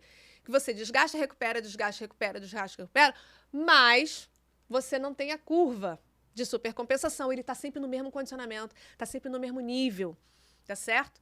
Então, isso aqui pode levar a um desgaste crônico, tá certo? Que pode ser resolvível? Pode, mas pode não ser. E aí, dependendo da fase que você tá, por exemplo, eu tô no finalzinho da fase preparatória. Finalzinho da fase preparatória, se você não chegou naquele ponto ali, fica complicado de você errar a mão nessa fase, porque você já está ali muito próximo da realidade de prova, muito próximo do que seria o ápice. Então, você não gerar fases de recuperação, você pode gerar fadigas crônicas, como a gente chama, overreaching, que é um estado, né, de mal adaptação, de não recuperação, que pode gerar vários problemas, e o pior deles, que seria o estado de overtraining. Né? O estado de overtraining, se você pensa num atleta de elite, você pode acabar com a carreira dele. Né? Um atleta pegou uma lesão e fica no estaleiro, lá no departamento médico, e não volta para aquela competição. Às vezes volta na ansiedade de querer retomar, né? No cálculo mal ali da comissão técnica, pressão de patrocinador, e aí o cara lesiona de novo, e aí ele fica nesse ciclo vicioso, que é o overtraining. Então isso a gente não quer. Só pontuar que o overtraining, o nome diz que é overtraining, excesso de treino, mas não é necessariamente. É um conjunto, um excesso de estresse. Excesso de estresse, então exato. pode estar envolvido sono, muita viagem, não se alimenta direito, N coisas. Tá? Não é só o excesso do treinamento em si. Agora, o que realmente é complicado mesmo pro dia a dia, difícil você quantificar exatamente esses estímulos para fazer sempre essas supercompensações ditas ótimas. Né? As ferramentas não são tão precisas, né? Porque tem a parte clínica que tem que estar muito bem ajustada, de repente fazer uma escala de Borg, perguntar aí como que você está. Tem a parte de exame laboratorial que pode ajudar em algum grau, com certeza. Tem questionários de sono, qualidade de sono. Você está entender aquele corpo humano que é complexo. E eu também entendo que essa supercompensação, aí pensando em variável específica, força, flexibilidade, VO2, isso tem um limite. Eu não vou supercompensar ad eterno. Vai chegar que, de fato, é um VO2 máximo. Não tem como. O meu grau de força é esse. Não vou aumentar mais a minha força. Não dá. Então, também existe esse platô, vamos dizer. Esse teto que não tem como supercompensar. E tem algumas fases, bem antes da competição, logo antes, uma semana antes da competição, que alguns atletas fazem, por exemplo. Não é certo, não é errado, porque isso não é uma ciência exata, que eles, por exemplo, dão aquele treino pesadão, bem intenso, para exaurir, e a segunda sessão de treino é sem recuperação. Uma recuperação não adequada. E a terceira sessão de treino é uma recuperação não adequada. Para ele ficar bem exaurido, e aí daqui a pouco, faltando 3, 4 dias para a competição de fato, competição essa de um dia, não é de repente um tênis, um Grand Slam, que você vai ficar uma semana ali jogando, se você for 2 semanas no caso, né? Um Grand Slam, se você chegar até a final. Mas uma única prova, um crossfit, por exemplo, tapering, né, que fala, pode ser, é uma possibilidade, você exaurir o cidadão para tentar depois daquele descanso e ele recuperar daqui a 3, 4 dias e ficar bem. Não é certo, não é errado, mas tem literatura nesse sentido tem também. Esses modelos, como você falou, depois que você identifica, né, com precisão a supercompensação, ou pelo menos o limite de supercompensação dos atletas, o que você não quer é causar uma queda de rendimento. Mas... Que é isso que interessa no fim, né? É a performance, né? É a performance. Então, você não quer causar uma queda de rendimento. Então, por vezes, aí a gente volta lá no estímulo débil, estímulo mediano. Por vezes, você vai lançar a mão desses estímulos que não são débeis, medianos, em algumas sessões de treinamento, justamente para você provocar o que a gente chama da manutenção do que você adquiriu. E, por vezes, aí depende das características da modalidade, do atleta, etc. Normalmente, isso é muito utilizado quando as provas específicas ou as provas testes, elas têm essa característica. Então, às vezes, o cara não vai fazer uma prova única, ele vai fazer baterias de prova num dia só, então ele precisa ter esses estímulos de desgaste consecutivos. Né? E aí você lança a mão disso, mas em seguida desses estímulos bem exaustivos, você tem os períodos de recuperação mais acentuados. Então, aí quando o cara passa a não treinar todo dia, ele vai treinar 2 vezes na semana. Pesado, mas vai treinar 2 vezes na semana. Aí, na semana seguinte, ele volta a treinar 4, 5 vezes. Então, isso tudo como eu falei, é planejado pensando na otimização da manutenção daquela supercompensação, tá? E aí a grande diferença do atleta profissional para o amador. O profissional descansa, porque está planejado. O amador tem que trabalhar. Exatamente. Para ganhar dinheiro por fora. E aí, obviamente, a performance não é a mesma, tá? E isso aí a gente vê muito em atletas de academia. Hoje, na academia, você tem de tudo, né? Você tem o público que, de fato, só quer o estímulo débil, né? E aí, enfim, o objetivo dele é o mínimo possível. Você tem o indivíduo que, de fato, quer virar a chave, quer mudar o estilo de vida, quer aumentar, quer sair do sedentarismo e ir para uma vida ativa. Você tem um indivíduo, atleta da academia que eu falo, os atletas avançados, os atletas amadores. Na verdade, eu participo de vários grupos que são nesse sentido, né? Hoje o cara, ele ganhou um condicionamento que agora ele começa a se arriscar em provas amadoras, ele começa a fazer uma maratona, ele começa a fazer uma meia, ele começa a entrar num circuito competitivo que ele abandonou lá atrás e ele volta. Hoje a gente tem atletas masters que são reconhecidos no mundo, com resultados bastante importantes. Então, você começa a ter que trabalhar muito mais forte e planejado com um atleta que, né, treina como atleta, mas não descansa como atleta. Treina como atleta. Ele vai exigir de você, profissional. Ele quer treina resultado. como atleta, mas não come como atleta. Treina como atleta, mas não dorme como atleta, né? Ou seja, não tem o cuidado multidisciplinar que um atleta tem. E aí é óbvio que a performance não é a mesma, trabalhar com isso, o desgaste emocional, psicológico, financeiro é bastante importante. Então, vocês percebam que quando a gente pensa assim, Raquel, então eu treino há 10 anos, né? E eu tenho resultado, eu emagreço, eu aumentei minha força, eu mudei minha morfologia, né? Se eu não tiver tudo isso que você está falando, que vocês estão discutindo, se eu não tiver um profissional, se eu não tiver um médico, se eu não tiver um nutricionista, se eu não tiver nada, eu não ganho resultado. Se eu estou treinando na academia há 10 anos, eu não tive resultado? Tem. Você teve resultado. Só não otimiza, né? Não potencializa. Exatamente. Você tem resultado. Aí a pergunta que eu faço, tá, mas esses resultados, eles são satisfatórios? Eu perdi 5 quilos em 10 anos. Será que você perder 5 quilos em 10 anos, você levou 10 anos para perder 5 quilos? Isso é satisfatório para você? Será que você não poderia ter, né, cronologicamente, um resultado mais rápido? Será que você não poderia ter, além desses 5 quilos, ter outras adaptações, né, importantes ali, completando o cenário para você? Então, ou seja, será que você conseguiu, ao longo desse tempo, alcançar esse resultado sem nenhuma lesão, sem nenhuma intercorrência, sem nenhuma interrupção, sem ficar doente frequentemente? Ou seja, a periodização, não a periodização, assim, o planejamento, vamos combinar que a periodização é uma chave do planejamento. O planejamento, ele serve para quê? Para você alcançar os mesmos resultados, sim, óbvio. Mas esses resultados, eles têm que ser satisfatórios, eles têm que ser eficientes, ou seja, são os mesmos resultados de uma forma segura e satisfatória, otimizada, em muito menos tempo. E isso faz toda a diferença, por isso que você precisa planejar. E quando você não planeja, qualquer coisa que vier, veio. E aí eu concordo com você quando você falou da nossa categoria um tempo atrás, que tem muita gente que, na verdade, não planeja nada. Tem muito profissional. Quem não sabe onde quer ir, qualquer caminho vale. Qualquer caminho vale, né? Aquela música do Zeca Pagodinho, deixa a vida me levar, a gente vai levando. O grande problema é que, para o indivíduo que quer emagrecer, que está ali no estético, que quer ali só um condicionamento físico, ele vai demorar mais tempo para perder peso, ele vai demorar mais tempo para ganhar força, Ou nem ganha, né? Ou nem ganha. Mas, naufraga, o Titanic. Se você pensa num cardiopato, deixa a vida me levar, pode ser um infarto agudo, né? Então, assim, é importante que os profissionais de fato tenham isso em mente, né? O planejamento, ele é fundamental. E aí, quando a gente fala de planejamento, óbvio que para eu planejar quanto tempo, qual é o tempo necessário para recuperar, quantas sessões eu vou dar do mesmo estímulo, quantas sessões eu vou começar a aumentar a carga, ou o tempo de trabalho, volume, o número de exercícios, a gente fala, então, dessa periodização. Então, mais uma vez, o que é a periodização? Ela é uma parte do treinamento. Por que ela é uma parte do treinamento? Porque é a fase onde eu vou literalmente dividir em etapas, dividir em períodos. E aí, a gente denomina esses períodos como microciclo, meso e macrociclo. Sendo macrociclo aquele período geral. Ou seja, tudo que eu estou planejando aqui é de denominação macrociclo, que pode se estender de 1 ano, que pode ser de 2, de 4, se a gente pensa em atletas olímpicos, de até 8 anos, né? 2 ciclos olímpicos, etc. Tá certo? Então, a famosa periodização, todo mundo fala de periodização, vai lembrar que você me perguntou isso logo no início, né? Micro, meso e macrociclo. Então, o macrociclo é o processo inteiro.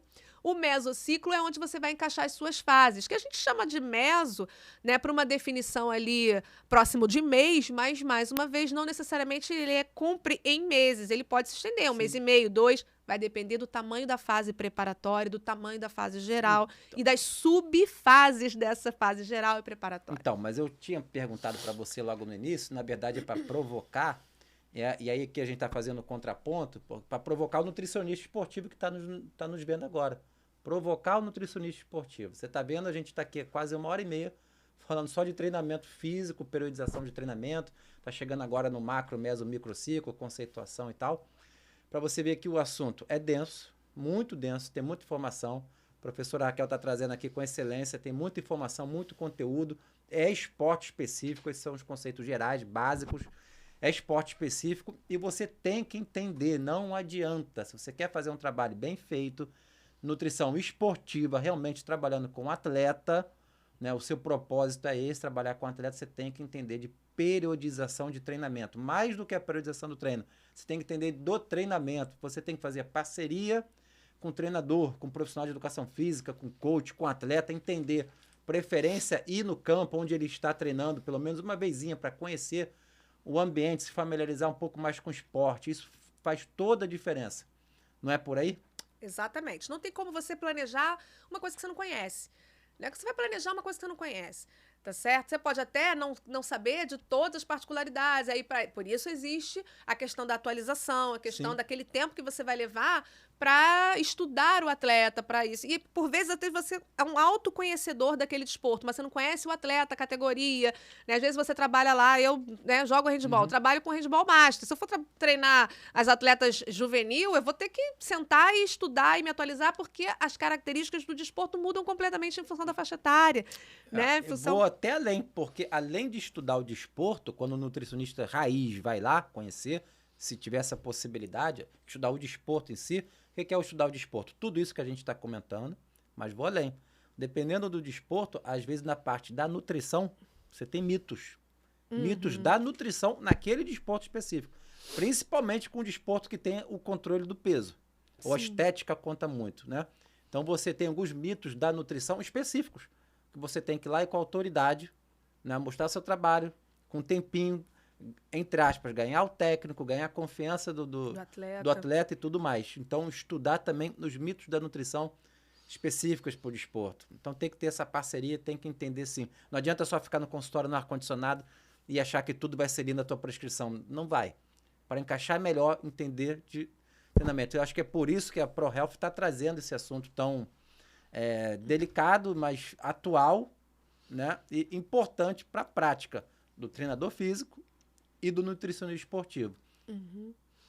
E outra coisa, assim, que eu acho que é importante frisar, a gente está vendo essa pirâmide aqui, que foi, na verdade, um resumo do que eu falei para vocês, né? Das divisões, dos períodos que se encaixam no planejamento. Consegue ler?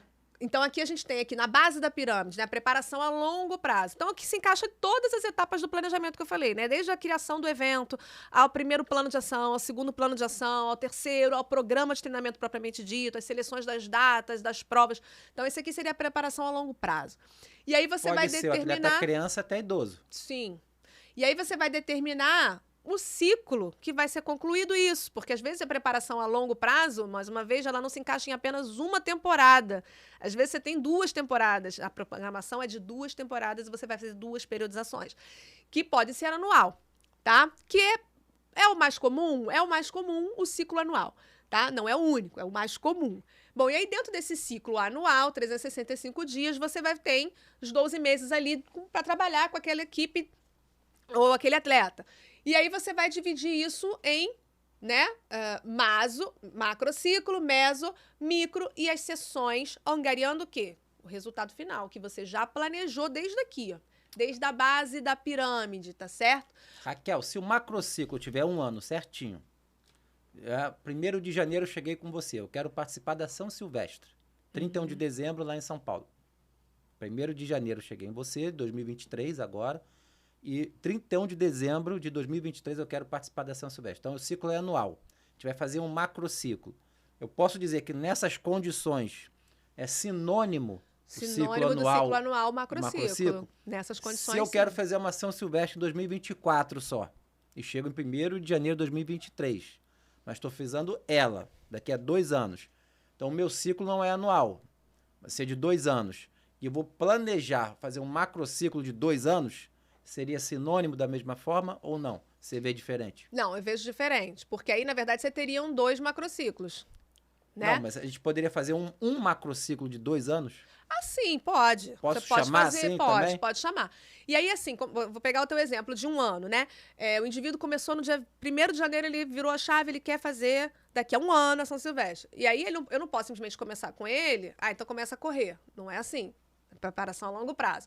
E aí, dentro dessa preparação a longo prazo, tem alguns dias da semana que, de fato, a gente vai fazer muito pouco, porque eu estou avaliando, estou estabelecendo as condições, é o primeiro plano, né? Acho Primeira que isso ficou etapa do claro aqui plano de no ação. podcast. Você Então, conseguiu. o que eu preciso fazer nessa fase? Tá certo? É o que a gente chama de pré-temporada. Pré-temporada, onde eu estou estudando as minhas condições, o meu atleta, as provas, o que ele vai fazer. Então, é pré-temporada. Então, quando a gente tem, por exemplo, um planejamento de fazer pegando o seu gancho, né? Daqui a 2 anos eu quero fazer aquela prova. Então, eu já estabeleci que o objetivo principal Sim. é ele chegar numa performance máxima em 2 anos. Não dá para queimar etapa. Não dá para queimar etapa. Exatamente. E aí eu preciso, então, fazer quebrar essas organizações de uma forma bem planejada, bem proporcional. Então, aí eu teria 2 temporadas nesse ciclo. Né? Nesse ciclo, essa preparação, eu teria ali 2 ciclos anuais, que não seriam 2 anos completos, digamos assim, mas seriam 2 temporadas de ciclo. Tá certo? Então, eu iria estabelecer, né, meu macrociclo para a primeira temporada, que provavelmente não vai ser o mesmo período do macrociclo para a segunda. Com certeza. Meso, micro, a sessão, né, de treinamento. O microciclo seria ali aquele período de uma semana. O mesociclo, normalmente são meses, semanas. A denominação, Sim. né, a nomenclatura, ela puxa ali para meses, mas como eu falei, na verdade a gente encara isso como semanas. Então, o mesociclo ele tem quantas semanas? Sim. Tá? Ele pode ter 4, ele pode ter 3, ele pode ter 6, tá certo? Então, normalmente, ele fica ali, o conjunto da ópera, ele fica ali, a gente planeja de 4 em 4 semanas, que daria um mês, tá? Mas ele pode... o monitoramento em termos de exame laboratorial, exame... pode a é cada mesociclo. planejado em função do mesociclo. Ele é planejado prioritariamente em função da fase. Fase geral, vou ter quantas avaliações? A fase preparatória, eu tenho quantas avaliações? E aí isso vai se encaixando dentro desse mesociclo. Mas é associado. Sim. A gente tem a coluna vertebral que foi pensada desde o início, mas dependendo desse monitoramento, da resposta do seu atleta, outras variáveis intervenientes, sei lá, ele era casado, separou, coisas aconteceram, daí você pode, obviamente, mudar um pouquinho o plano, não preciso seguir aquele plano original que não está dando certo. É isso que eu estou querendo dizer. Como se fosse uma prova de maratona. Cara, tem alguma coisa que não está funcionando esse carboidrato em gel, troca, né? Então, importância aí do monitoramento, né, de carga e das reavaliações, talvez entre cada mesociclo, entre cada bloco, para quando eu vou começar aquele mesociclo, a gente consiga ser mais assertivo. Então, aí, só para finalizar, né, acho que essa ideia que é importante, essas fases, elas não são, né, chaves fechadas, né? Fases fechadas, tantas semanas, tantos dias, tantas sessões, elas vão variar em função da objetividade de cada uma delas e do treino. E aí, você me pergunta, Tiago, qual dessas fases então é mais importante? Eu te digo com toda certeza, dessas aqui, as fases mais importantes é a sessão de treinamento. Ali é onde tudo acontece. Ali é onde você vê o que deu certo, o que não deu certo, o que você planejou, o que você precisa melhorar. Ali é onde você controla tudo. Então, uma grande parte dos profissionais, eles acham que você fez a avaliação, prescreveu e ele vai cumprir, né? Seja ele de atleta amador ou não. Não, na verdade, a sessão de treinamento ela é uma avaliação constante. Ali você controla, ali você monitora, ali você quantifica, ali você vê os resultados em diferentes esferas, né? Então, a sessão de treinamento ela é, de fato, muito importante. Isso tem que ficar claro para o atleta, isso tem que estar claro para a equipe técnica, isso tem que estar claro para o atleta amador. Para o nutricionista esportivo, para a equipe técnica, né? E para o atleta amador de academia, que, por vezes, quando a gente fala de periodização, eles acham que isso aqui não se encaixa. Pelo contrário, isso aqui se encaixa bem. É um dos principais, claro do que isso. É um dos principais motivos pelos quais o cara da academia não tem resultado. Né? Quer dizer, resultado ele pode até ter, mas ele não tem eficiência no trabalho. Então, por quê? Porque isso não é aplicado. A sessão de treinamento, o controle de carga interna, o controle de carga externa, isso tem que estar muito bem estabelecido, amarrado. Né? Eu perdi uma sessão. Ok, então na próxima sessão isso vai ser replanejado.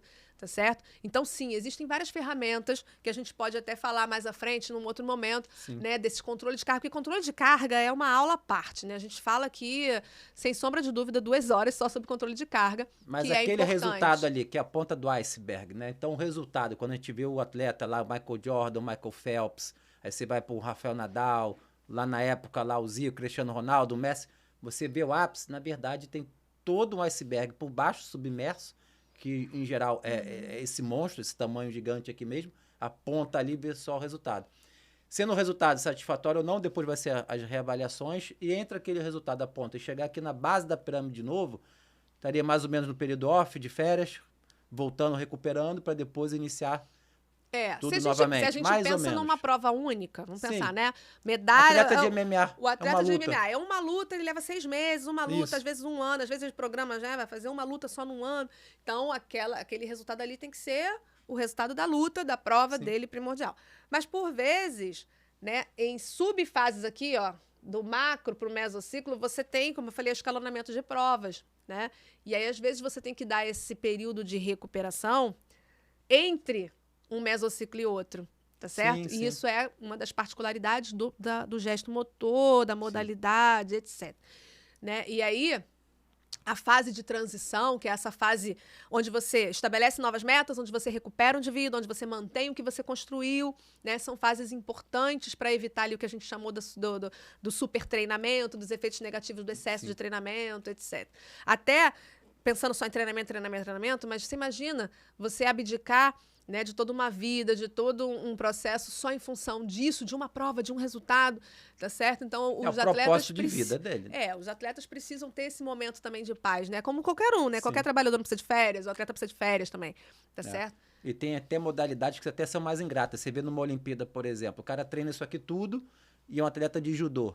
Ele perdeu a primeira luta no Ippon, já não tem mais a medalha de ouro, né? Coisa de 1 segundo. E tem, por exemplo, sei lá, no vôlei, na Olimpíada de novo. Perdeu a primeira partida, que já levou horas a partida. Ainda vai jogar várias horas e pode até ser campeão. O atleta de judô, por vezes, está na Olimpíada durante 10 segundos e acabou. 10 segundos e acabou. O atleta de vôlei diferente. E aqui, só para finalizar a nossa conversa, esse atleta tem que estar preparado no esporte coletivo, seja o titular ou o que está reserva no banco, que quase nunca entra, mas ele tem que estar preparado e pronto para entrar. Isso pode ter um impacto muito grande na recuperação. Por exemplo, jogo de futebol, acabou de jogar hoje, sei lá, um domingo. Na segunda-feira, né, quem vai treinar é o atleta reserva que não entrou. E o atleta que jogou, na segunda-feira, está descansando. Então, impacto também no quantitativo energético. O atleta que jogou vai ter que consumir muito carboidrato, provavelmente, pós-jogo. O atleta que não jogou, não.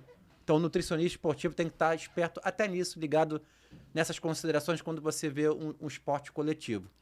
Bom, eu acho que a gente pode finalizar. Eu acho que foi bem trabalhado esse tema da periodização do treinamento, alguma coisa ali da nutrição, mas eu acho importantíssimo, novamente frisando para você, profissional de educação física, não preciso nem dizer, isso aqui é o seu trabalho, principalmente quando você está no mais alto nível, mas também para o seu aluno do dia a dia do personal, seja na academia, outdoor, seja onde for, você dominar esse conteúdo, essas técnicas, né, para poder aplicar com eficiência e sempre trabalhando em conjunto, seja com médico, com psicólogo e com nutricionista.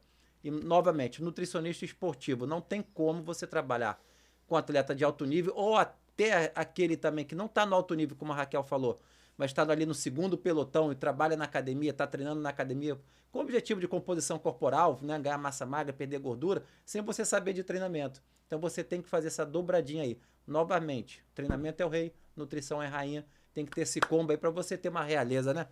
Uma realeza, com certeza, tem que ter esse combo. Então, acho que é isso, Raquel. Se você quiser fazer algumas considerações finais, mas acho que a gente conseguiu trabalhar bastante de forma efetiva esse tema, né? Que para alguns é complexo, mas tem que ser trabalhado, que é o treinamento esportivo. Não, exatamente. Como eu falei, se deixar, a gente fica aqui até mais 2 horas, mais 3, 4 horas falando, porque tem muito assunto, é muito conteúdo, o conteúdo é denso, mas é um conteúdo prazeroso, é um conteúdo importante e, como eu falei, é a ferramenta de trabalho, né? O profissional de educação física, o treinador, ele não pode se dar o luxo de não saber esses conteúdos, de não aplicar esses conteúdos sob o risco de você não ter resultado, né? Então, Thiago, mais uma vez agradeço aí a nossa conversa, nosso bate-papo. Fica o convite, né, para várias outras. E fica o convite também para vocês de continuar aí nos seguindo, www.prohealthdesempenhofísico.com, nas nossas redes sociais, né, @prohealth, _Raquel Coelho, @prohealth, Prof. Thiago Leite. E é né? isso. E é isso, tá certo? Qualquer dúvida, Até uma só próxima perguntar pra oportunidade. Obrigado. Obrigada.